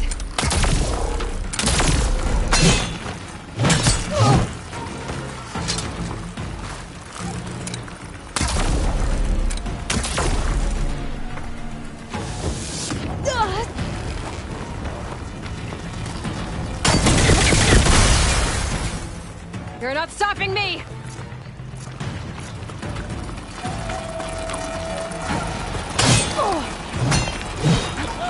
You can't escape! It definitely helps. Shield's gone! He's vulnerable!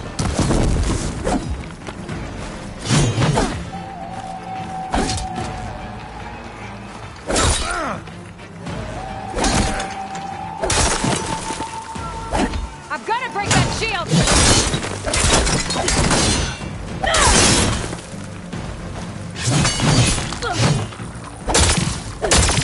Gotta take down that shield! You're not hurting me, Outlander!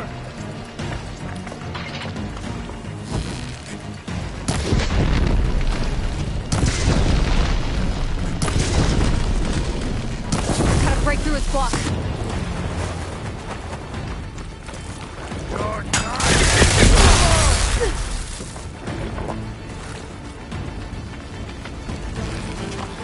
Gotta get through that shield.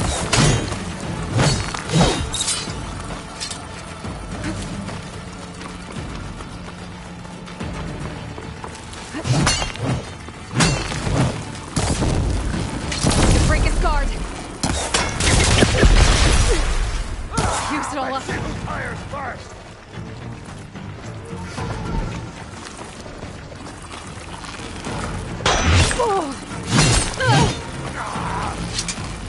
That shield's not gonna save you!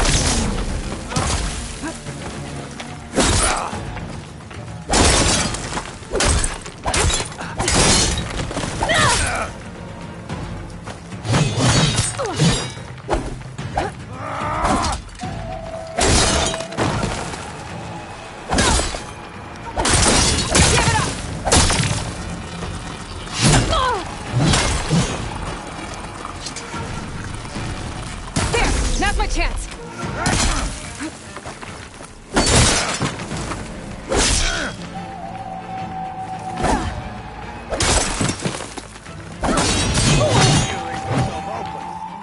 You're not stopping me!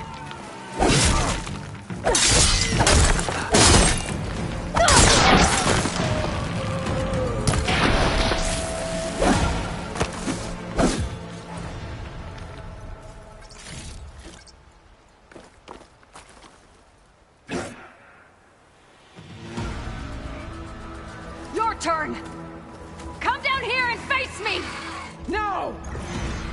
It was an honorable challenge. You've earned your life today. Comrades! Mark this day! Today you have decimated the Marshals! Slaughtered the Carja! So begins our war on Hikaru. Move out!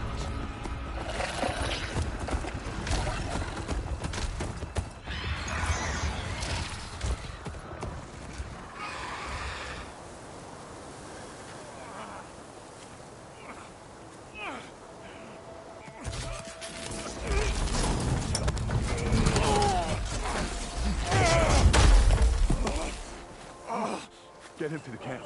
Now. You gonna make it? You're going on without me, aren't you?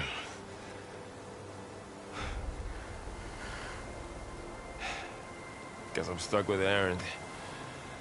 For now. Come on. I'll take you back to the fort.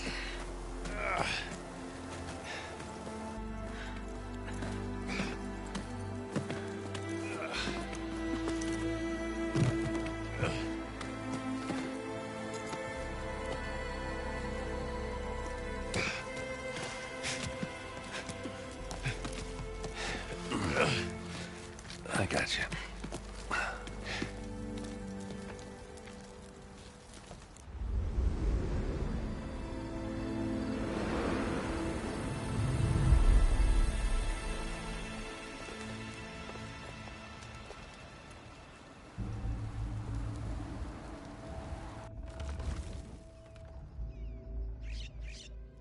It's salvage time, boys.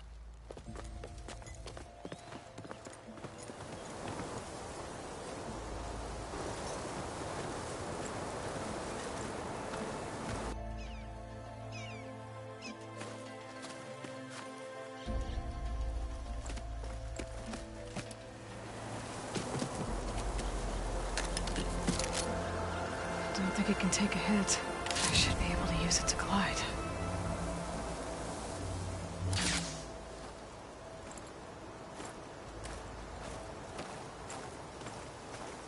Aloy.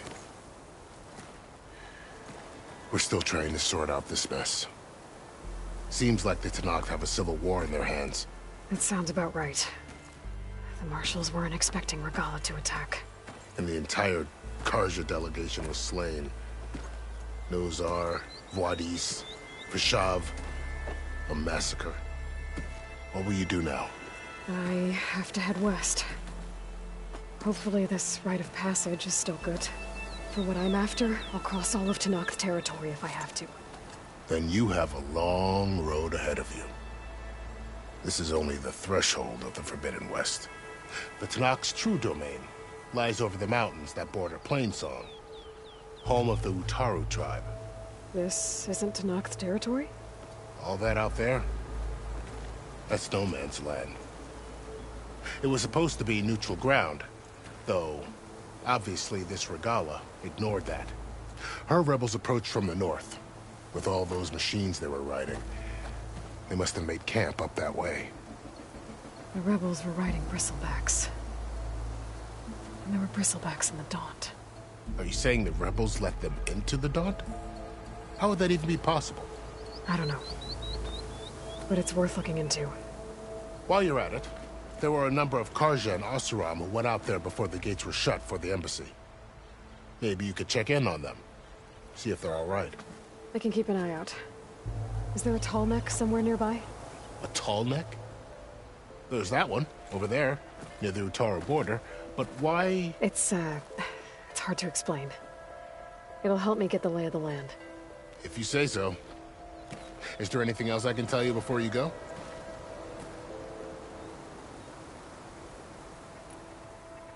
Krishav called Regalla a rival. Someone that Tenakth chief should have killed.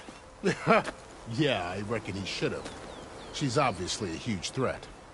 Her attack was coordinated and precise. Until you got in her way, that is. They knew the lay of the land. And they knew Fashav was going to be handed over at the embassy. If the Tenakth weren't expecting her, she must have spent months gathering an army in secret. They had to have made camp nearby. Somewhere they could lie low until the perfect moment to strike. About Fashav. The man was taken captive by the Tenakth. Survived for years out in the west, only to die just short of the Sundom. It's a cruel end for a good soldier. There was more he wanted to do. He spoke of advocating for lasting peace between the Carja and Tenakth. Too late for that now. What will happen to him? His body will be carried back to Meridian. As a cousin of the Sun King, he will be accorded official rights and buried with honor. No soldier could ask for more. It's too bad about Nazar and Wadis. At least Nozar went down fighting. As for the Sun Priest, well, no one deserves to go out that way. I'll make sure they're given proper funeral rites. It's the least I can do.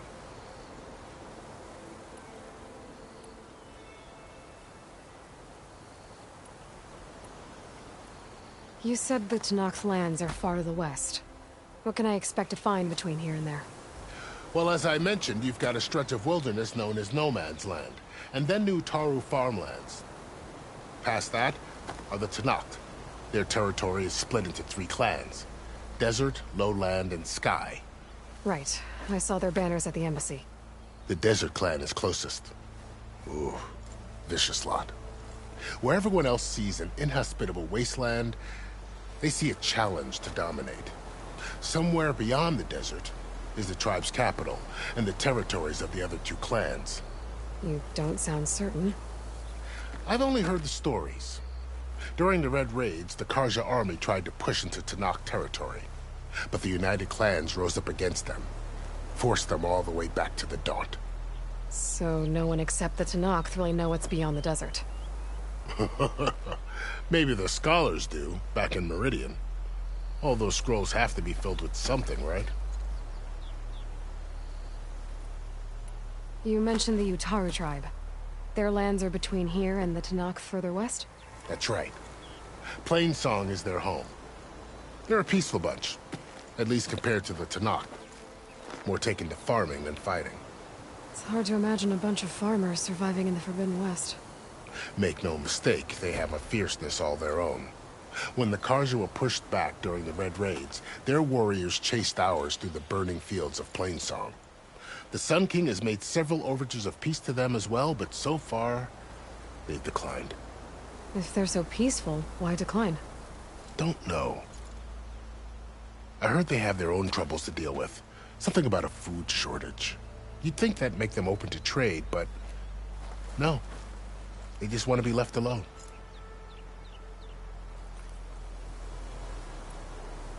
You said there were others who went out when the gates were open before. Like who? Well, in addition to the salvagers that just went through, there were a couple of other parties of Oseram Delvers. Even saw 2 Carja scholars trekking southwest with an Oseram crew. Not sure if they're exceptionally brave or just foolhardy.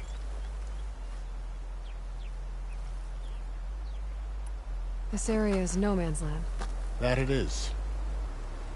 The Tenakth used to attack anyone past Barren Light on sight, but after Avad overthrew the Mad Sun King, he reached out to the other tribes to offer reconciliation.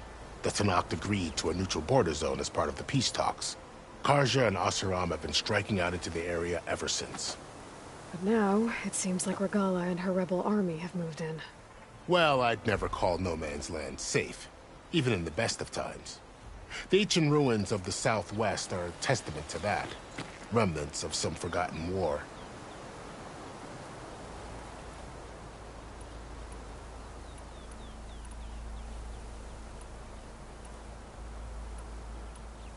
Do you think the Carja will take action against Regalla?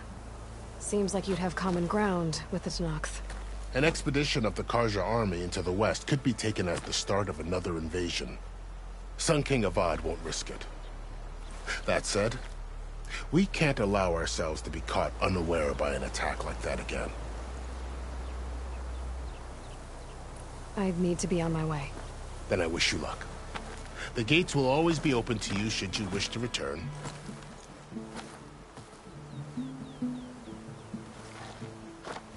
And don't worry about your friends. We'll get them patched up.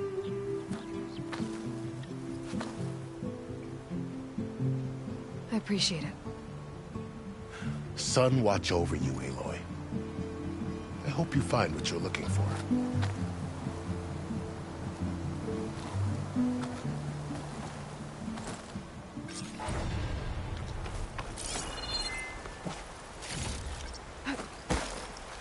For the next fight.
So, this is the Forbidden West. A whole new frontier to explore. The coordinates from the spires should lead to Silence and Hades. And just maybe, the backup of Gaia. It won't be easy out there. The Blight, the Storms, Regalla's machine riders. But I'll have to push through it all. Find a way to fix the world. Like Elizabeth would.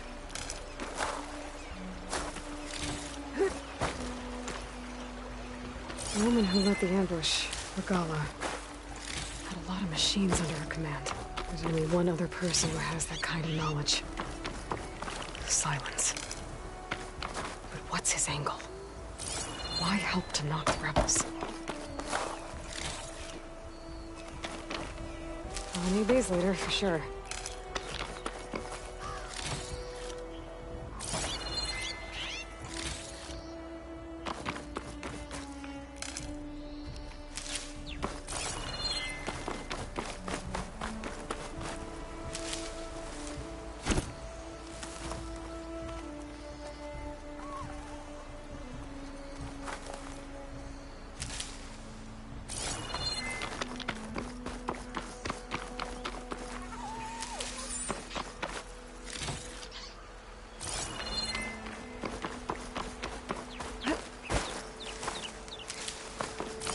Pack's full, but my stash has room.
Good spot to test the shield wing.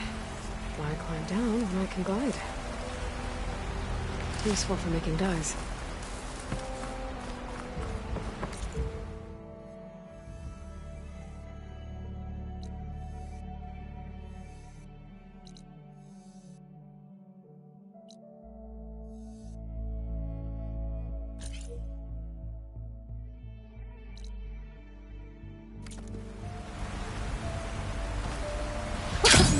It worked!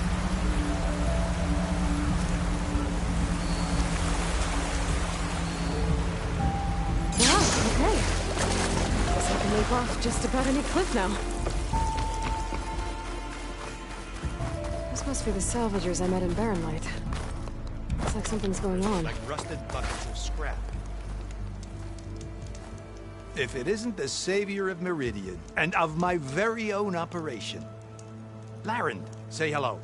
Hello, nice to meet you. You know, if it weren't for this one, I probably wouldn't be standing here right now. Oh, nasty business. What the Tenakth did back at the embassy. But everyone in Barren Light is thankful you drove them off. So this is your salvage operation? You won't find a better place to trade machine parts in the West. And soon we'll be trading in more than just that. For too long, the West has been, well, forbidden. Dangerous. But what if I told you we could make an armor so tough, so infallible, that you'd never have to worry about survival out here again? I'd be curious to take a look at it. Of course you would. And that's why I've asked my most talented salvagers to find what they need to make that armor. Each of them will present their work to me. The best protection will go on sale to hunters, just like you. Lucky me. Now, if you'll excuse me, I have some business to attend to back in Chainscrape. Larend can take care of you while I'm gone. Can't wait to see what you come up with, my boy. Leave it to me. It'll blow all the others out of the forge. You have got to help me. What are you talking about? The armor. I made a dozen versions of it, but none of them were good enough. And there are other crews further west. If they make better armor than mine, I can kiss that keg full of shards goodbye. So you get a prize if Karif picks your armor? A big one. And I finally have the perfect design. I just need the right parts, and fast. So maybe you'd be willing to pick up a contract and get them for me? What would I be looking for? Shell walker containers. Their plating's made to withstand a lot of damage. It'll make the perfect armor. I know it. I think I can handle that. Ah, thank the forge. All right. We scouted out a herd near here. Here's the contract. It'll tell you everything you need to know. You take the machines down. My people will pick up the containers. I'll give this a closer look later. Thanks. I'm counting on you, Aloy. Aloy, you managed to get those parts I asked for? I'm working on it.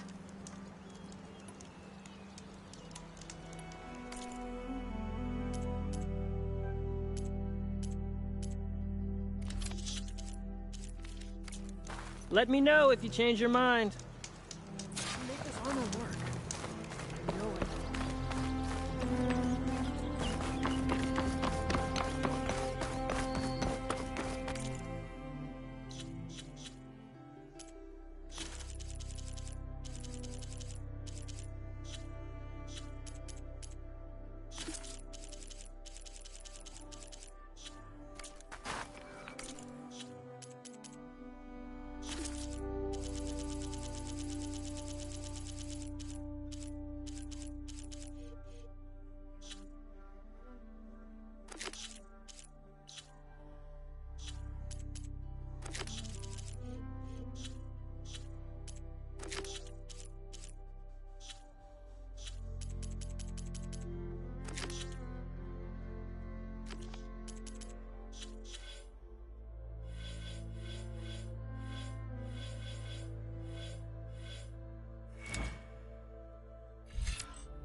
Trap's made.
not gonna back down.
What, me?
Tenakth rebels.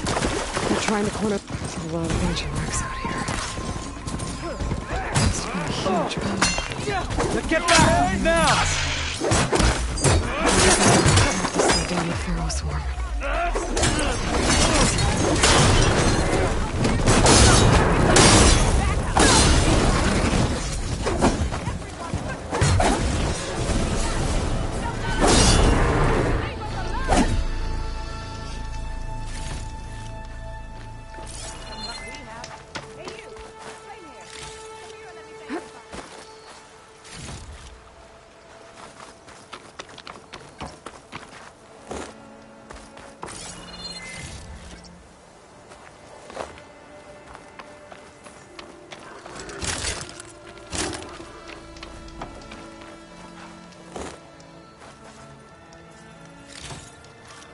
You not here?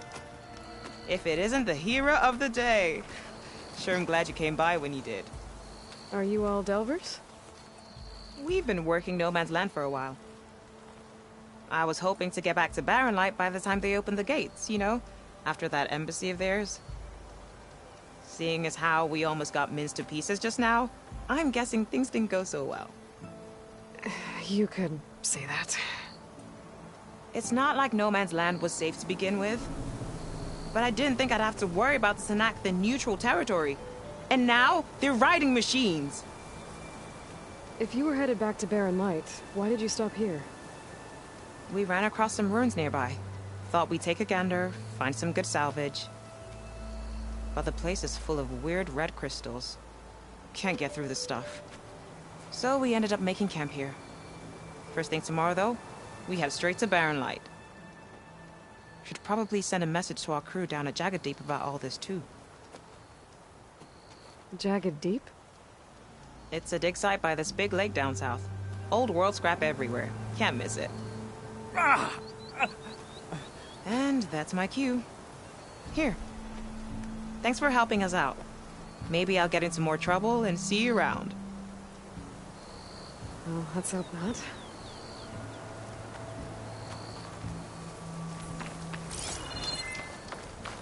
Okay.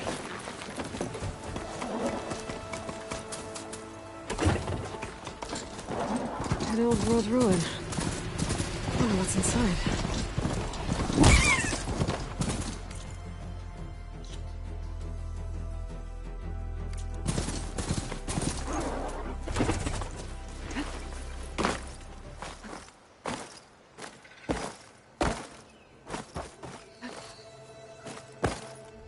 Okay, let's see what we can find around here.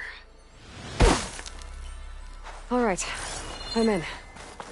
There's some kind of device here.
Looks like this thing needs power.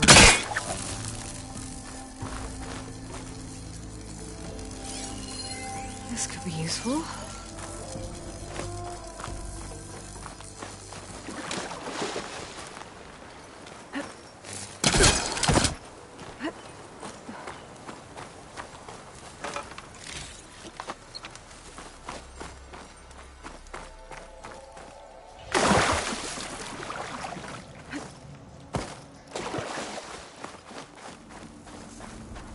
Red crystals growing on the wall.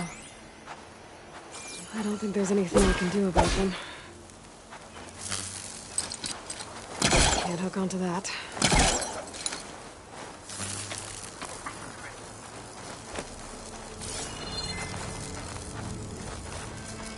Well, without a way to get through those red crystals, there's not much I can do. I'll move on for now.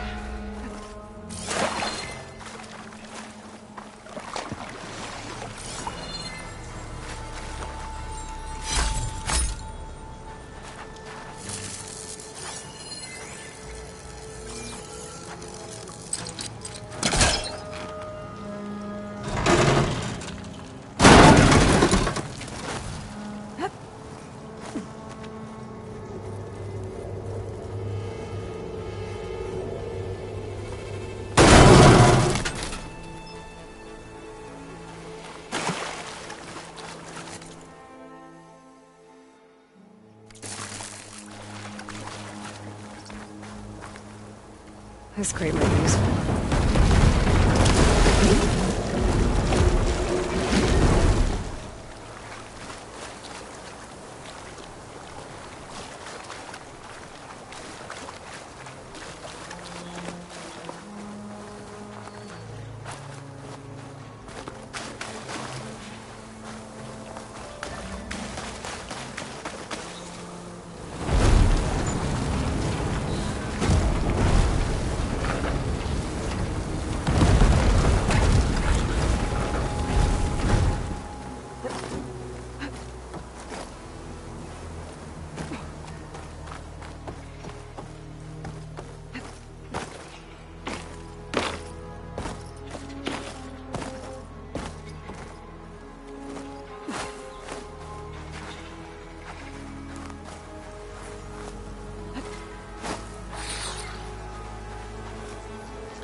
Looks like this door is locked.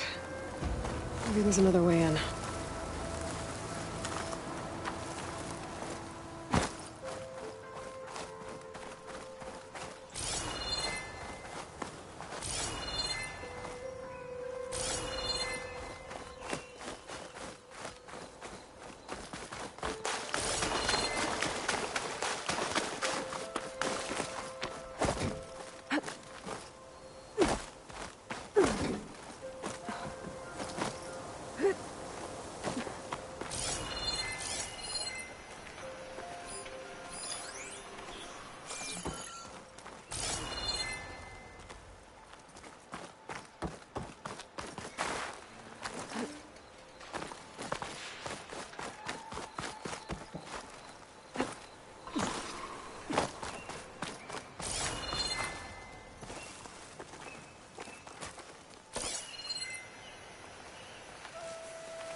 to be a way to get rid of this.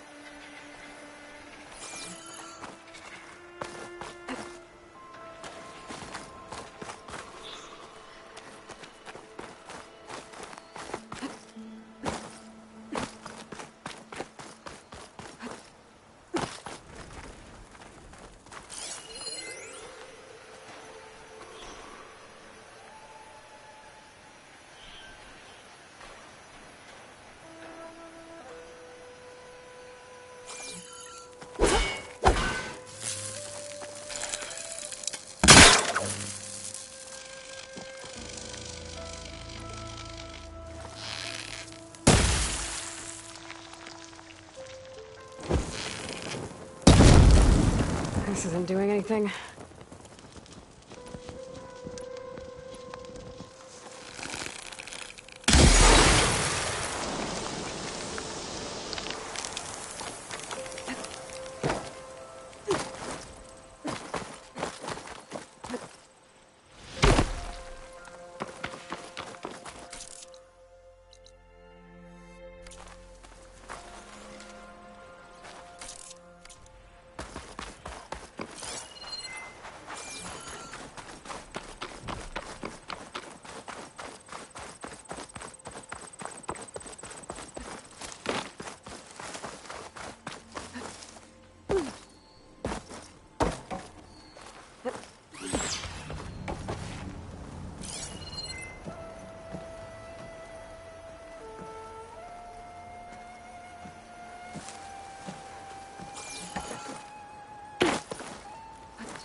All right.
Outlander? Turn back, Outlander. Stone's Echo is for Utaru only. Guess I'm not getting in there.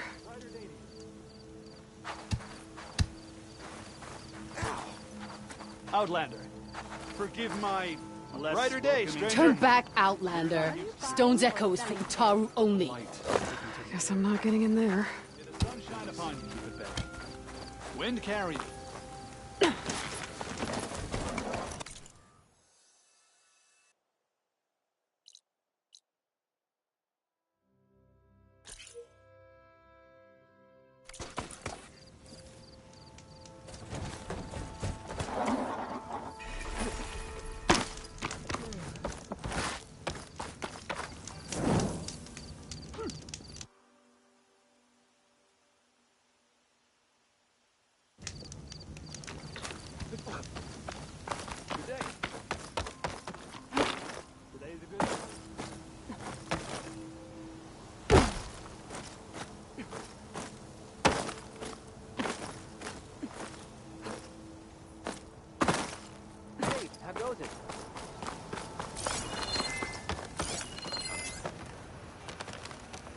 Ryder Dating.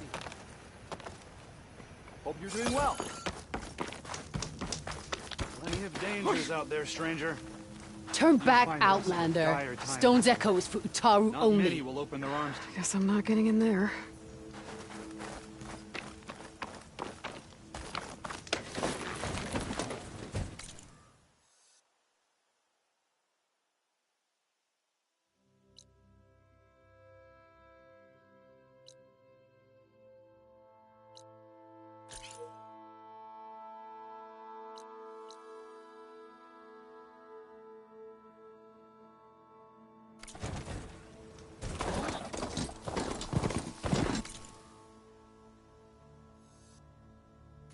A signal for my focus.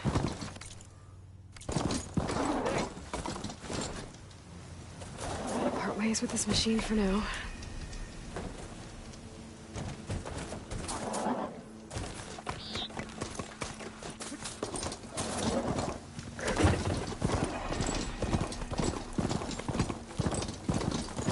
Pretty sure that's the passage Laren's contract mentioned.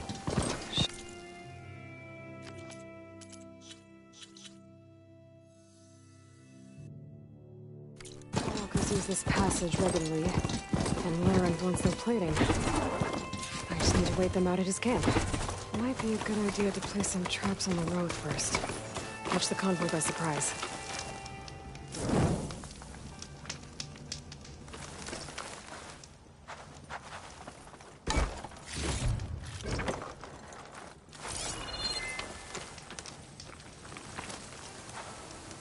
I should rest up. Wait for the convoy. Convoy. It's here.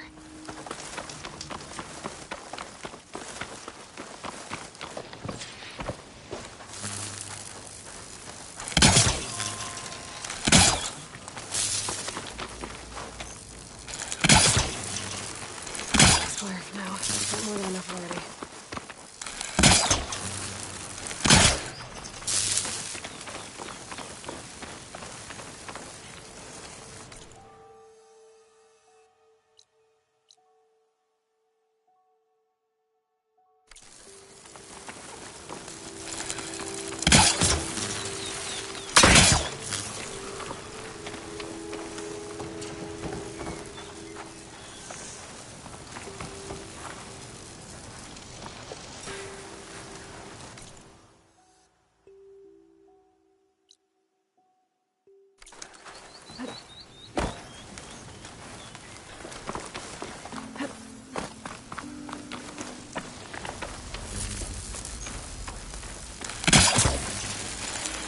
More of this ammo.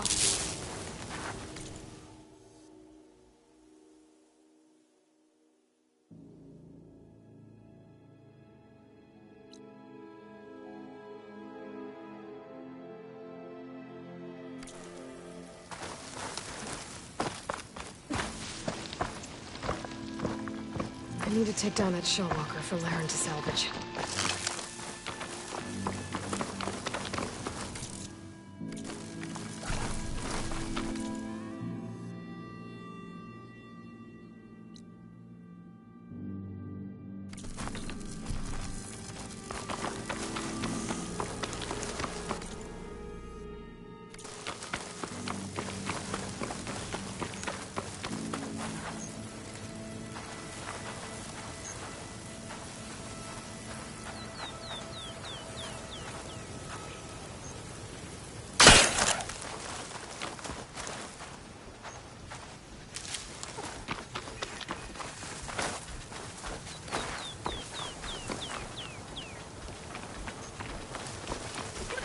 Only one shell walker weapon. Shell walker scuttling around. I wonder what it's got in that container on its back.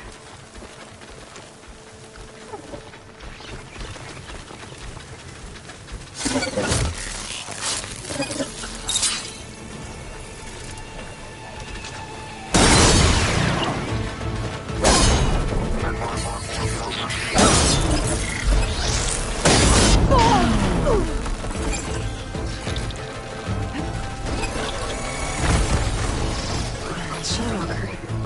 I need to take it down.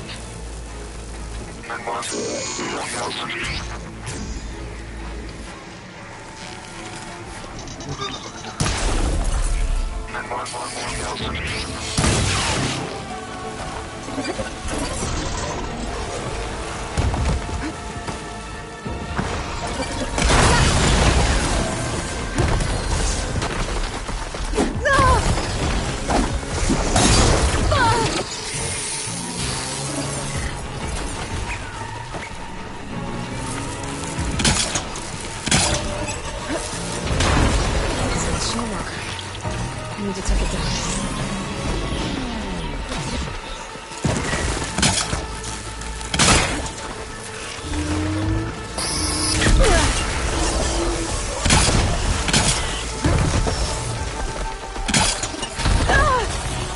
Water can't hold on to that.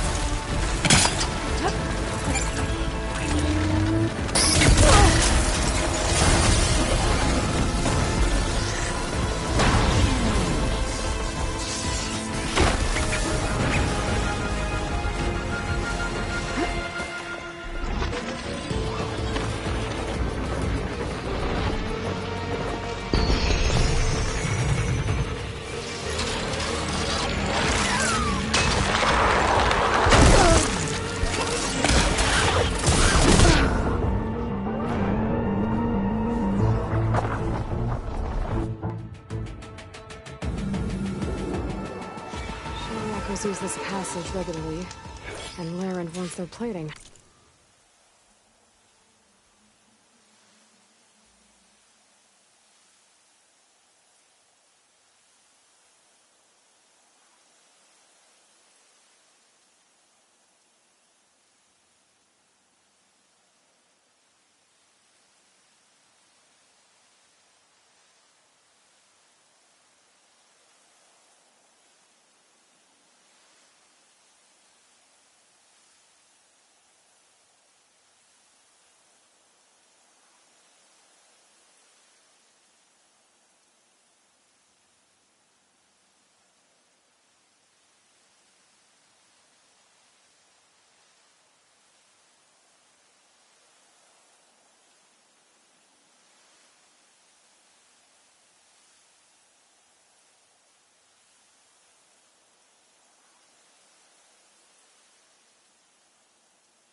just need to wait them out at his camp.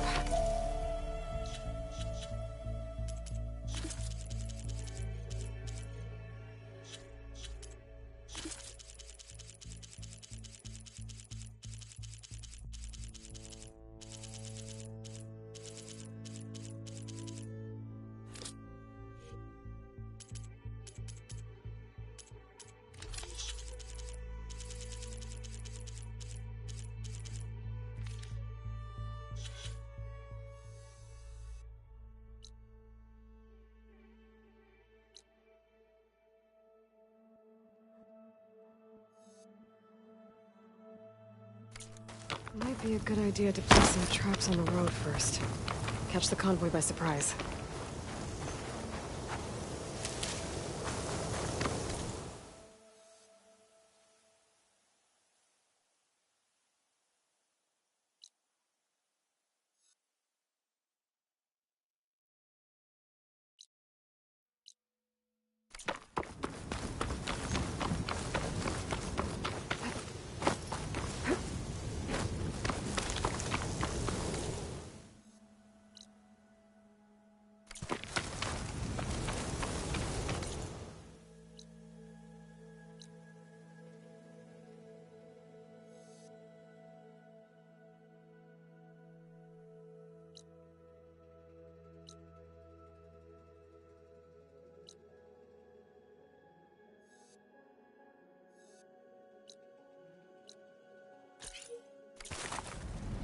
I should rest up. Wait for the convoy.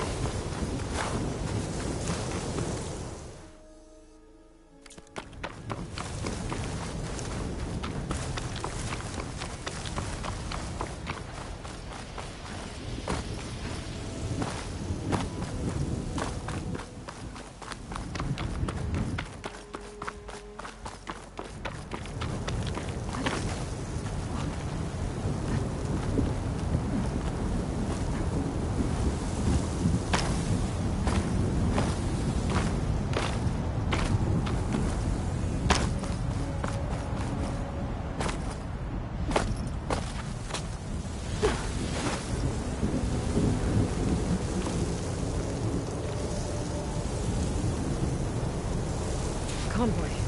It's here.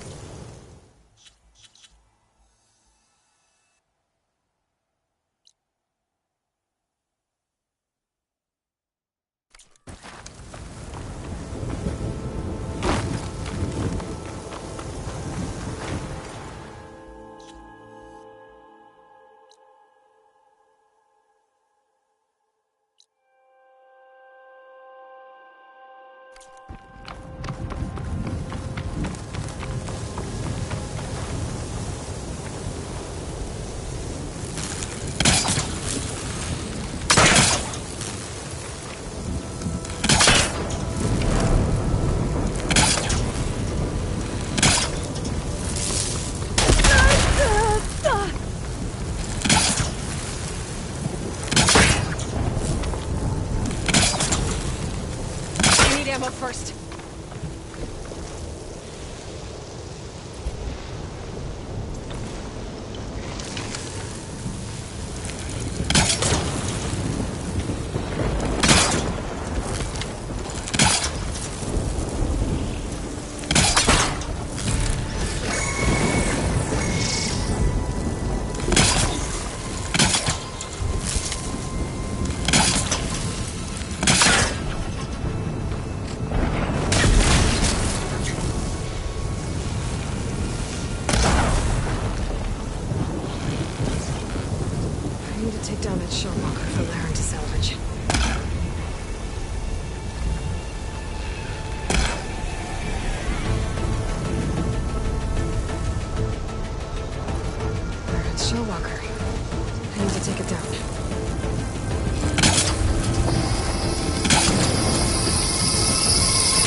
ammo.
Walkers use this passage regularly, and Laren wants their plating.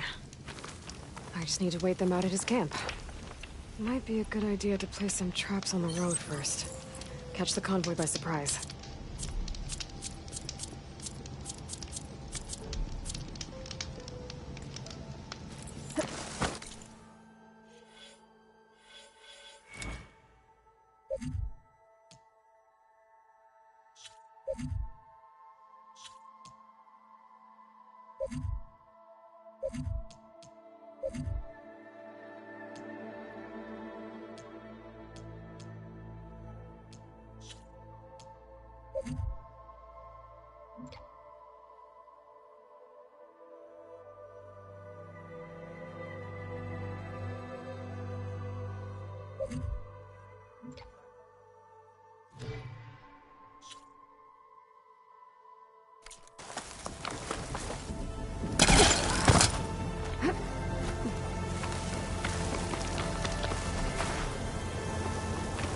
I should rest up. Wait for the convoy. Convoy. It's here.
I need to take down that shell walker for Laren to salvage.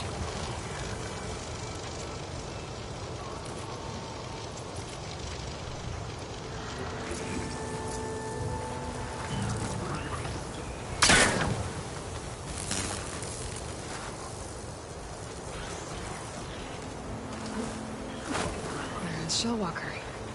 I need to take it down.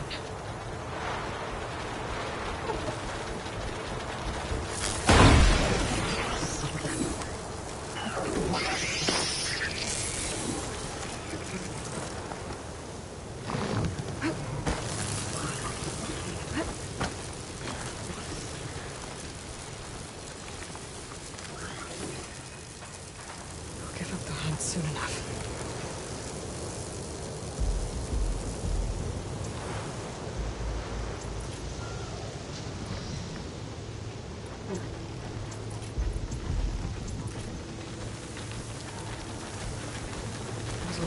Shell locker.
I'm out.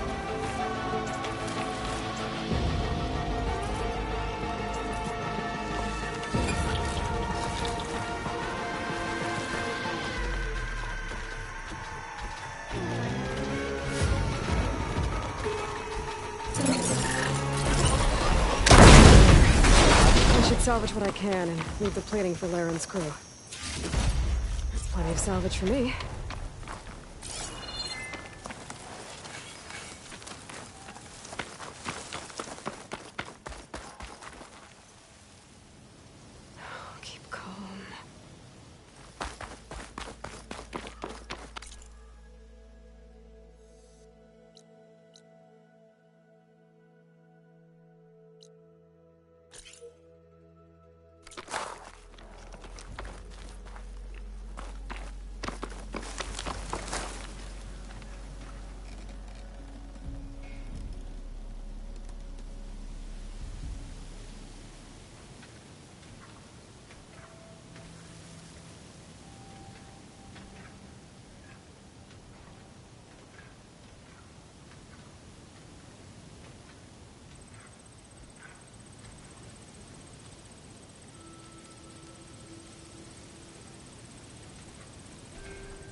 Looks like I'm close to the locator beacon that my focus detected.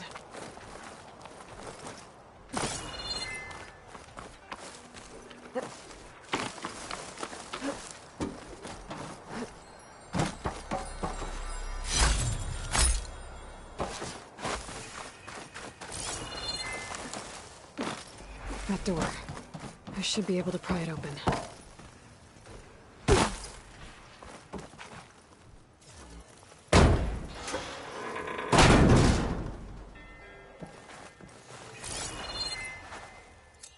This is Transport 95 Yankee. We are switching to the new bearing and we'll... Down there! In the... They were in the wrong place at the wrong time. And they paid the price. They're trying to survive.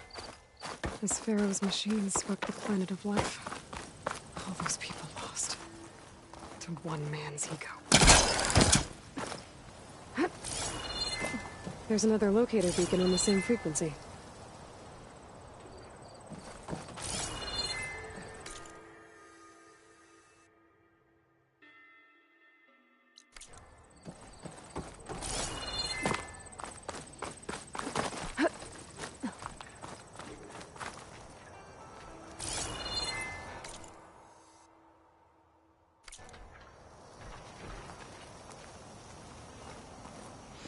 Good use of this.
Silence gave me matched the wreckage. Did he install Hades on another Titan? I'll get my kit dry at least.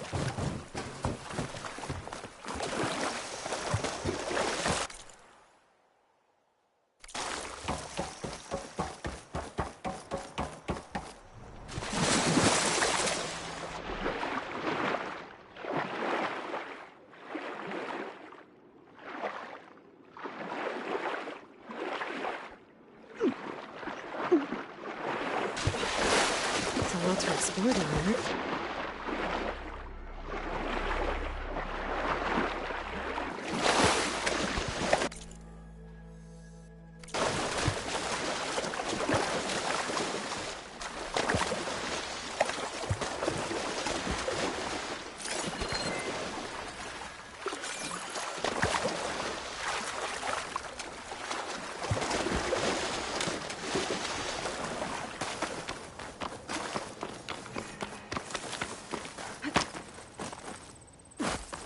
This is it. Location of the coordinates I scanned from the spire.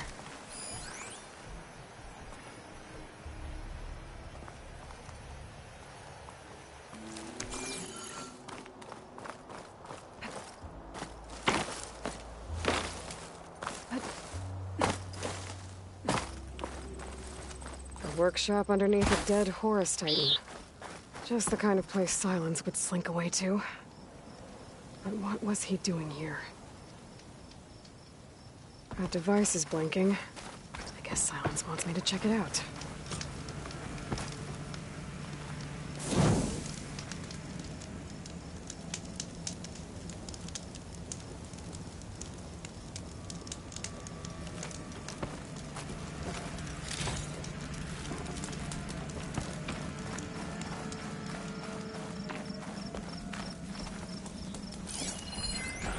Some kind of log, most of it's redacted.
It looks like Silence put a lot of work into forcing Hades to talk.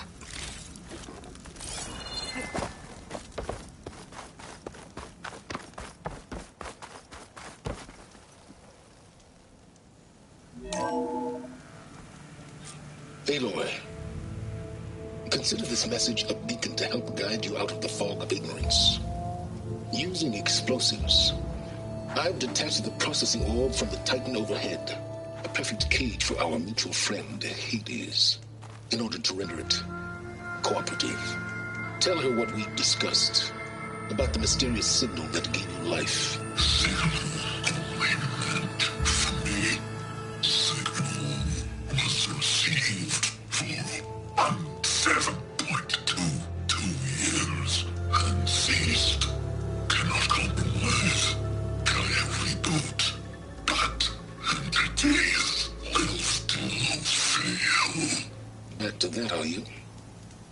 You need a reminder that you have failed.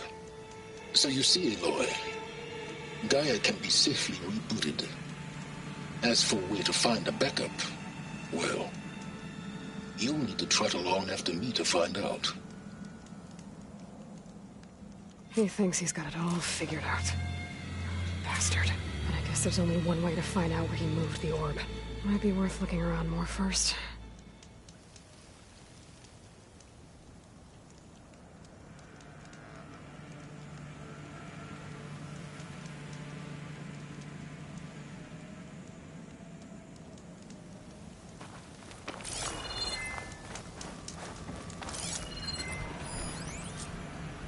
Poor Hades. So cramped in there. No room to think. You can't even speak. Now the processing orb of a Titan, on the other hand, well, you're used to that. But once I load you on that, you'll be so much more comfortable. Until interrogations begin anyway. Some kind of red crystal.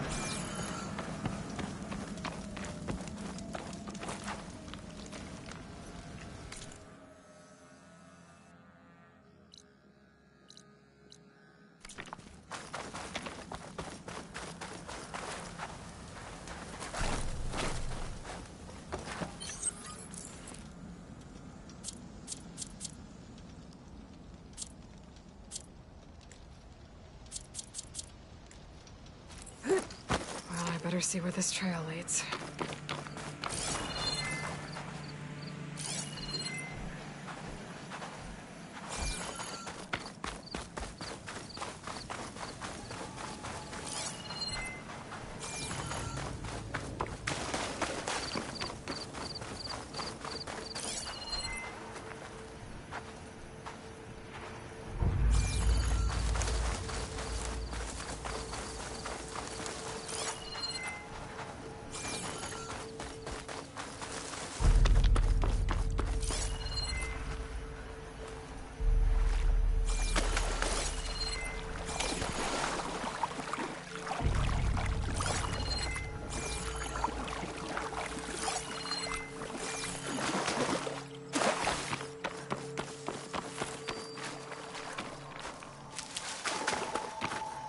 Save these for when I need it.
Here I am, following along after Silence like a fool.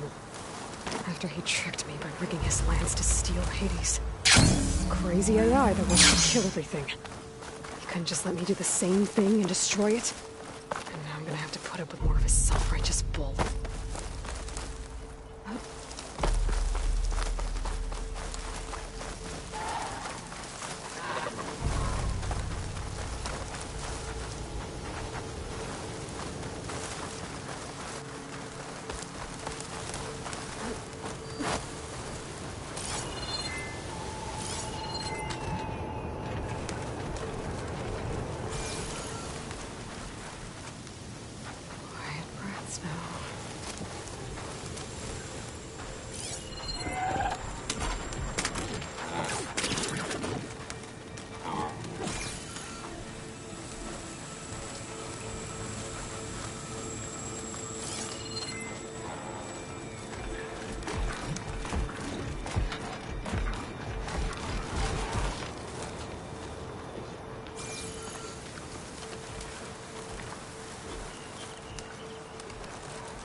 We get a strong color out of this.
There's nothing for my polecaster to latch onto.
Rouse up now.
Poor Hades.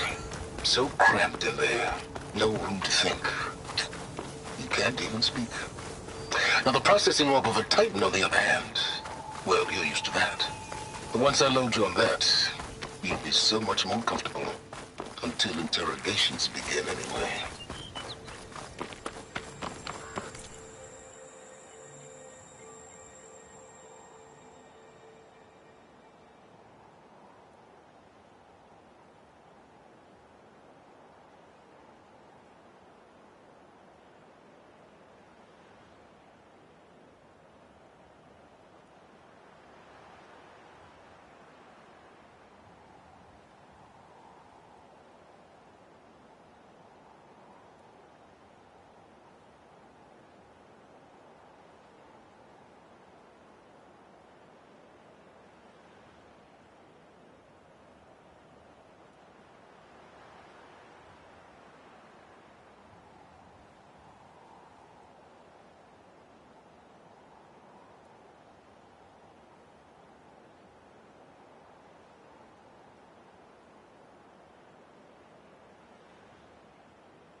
Signal's coming from somewhere below ground.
There! The merchant. What's Lenora doing this far Didn't west? expect to see anyone else in here. No matter.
I can get you stocked up for the wild.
Sounds must be...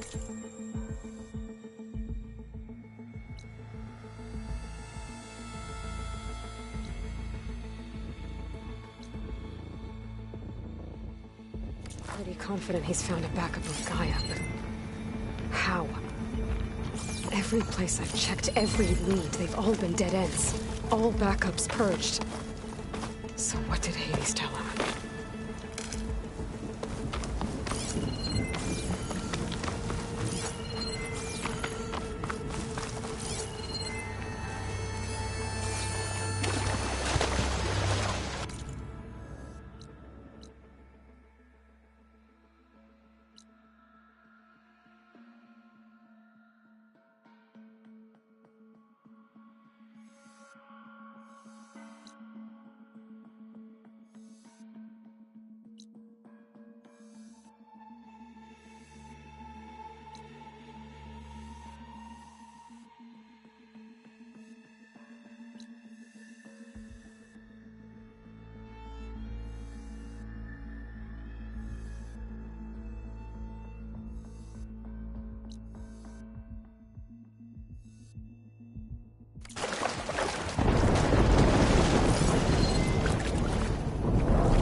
You pay us a visit.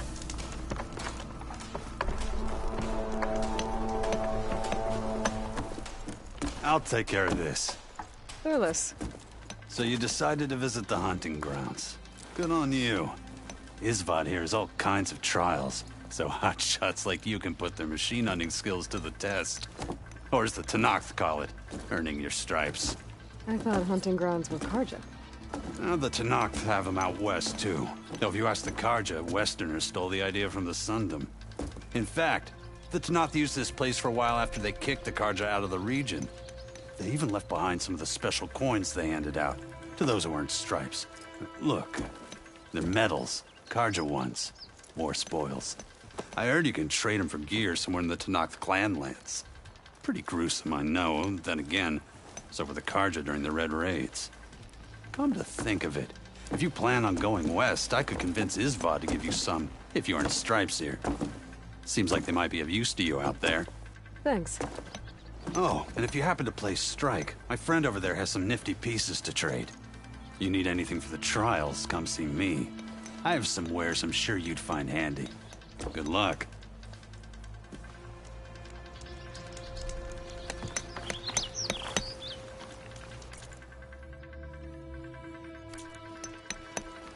Hey.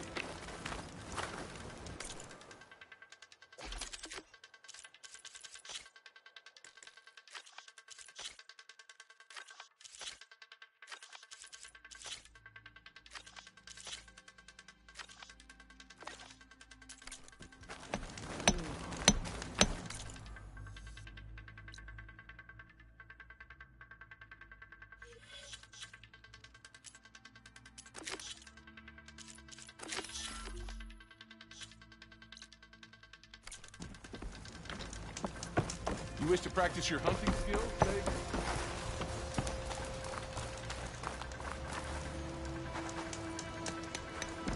If you're looking for medals prized by the Tenakth, you can earn them here, Savior. Oh, and I'd like you to have this, if you care to use it. Consider it my thanks for getting Thurles out of trouble.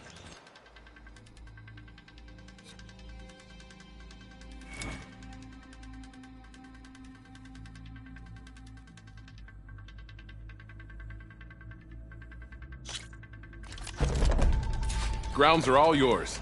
Just use the ropes to jump in.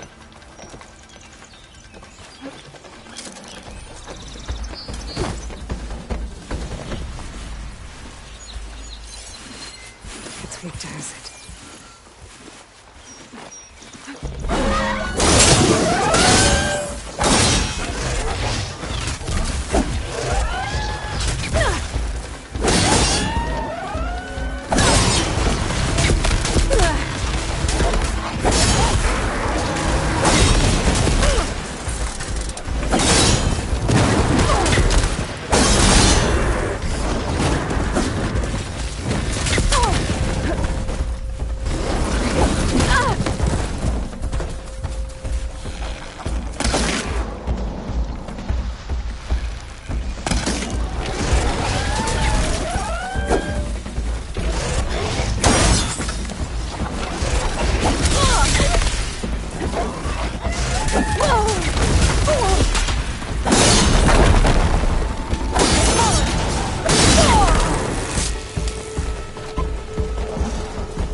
Oh, you want to try another challenge?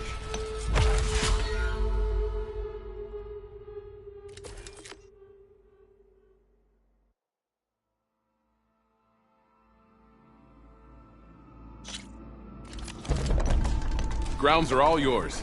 Just use the ropes to jump in. I can get data to override machines for cargoes.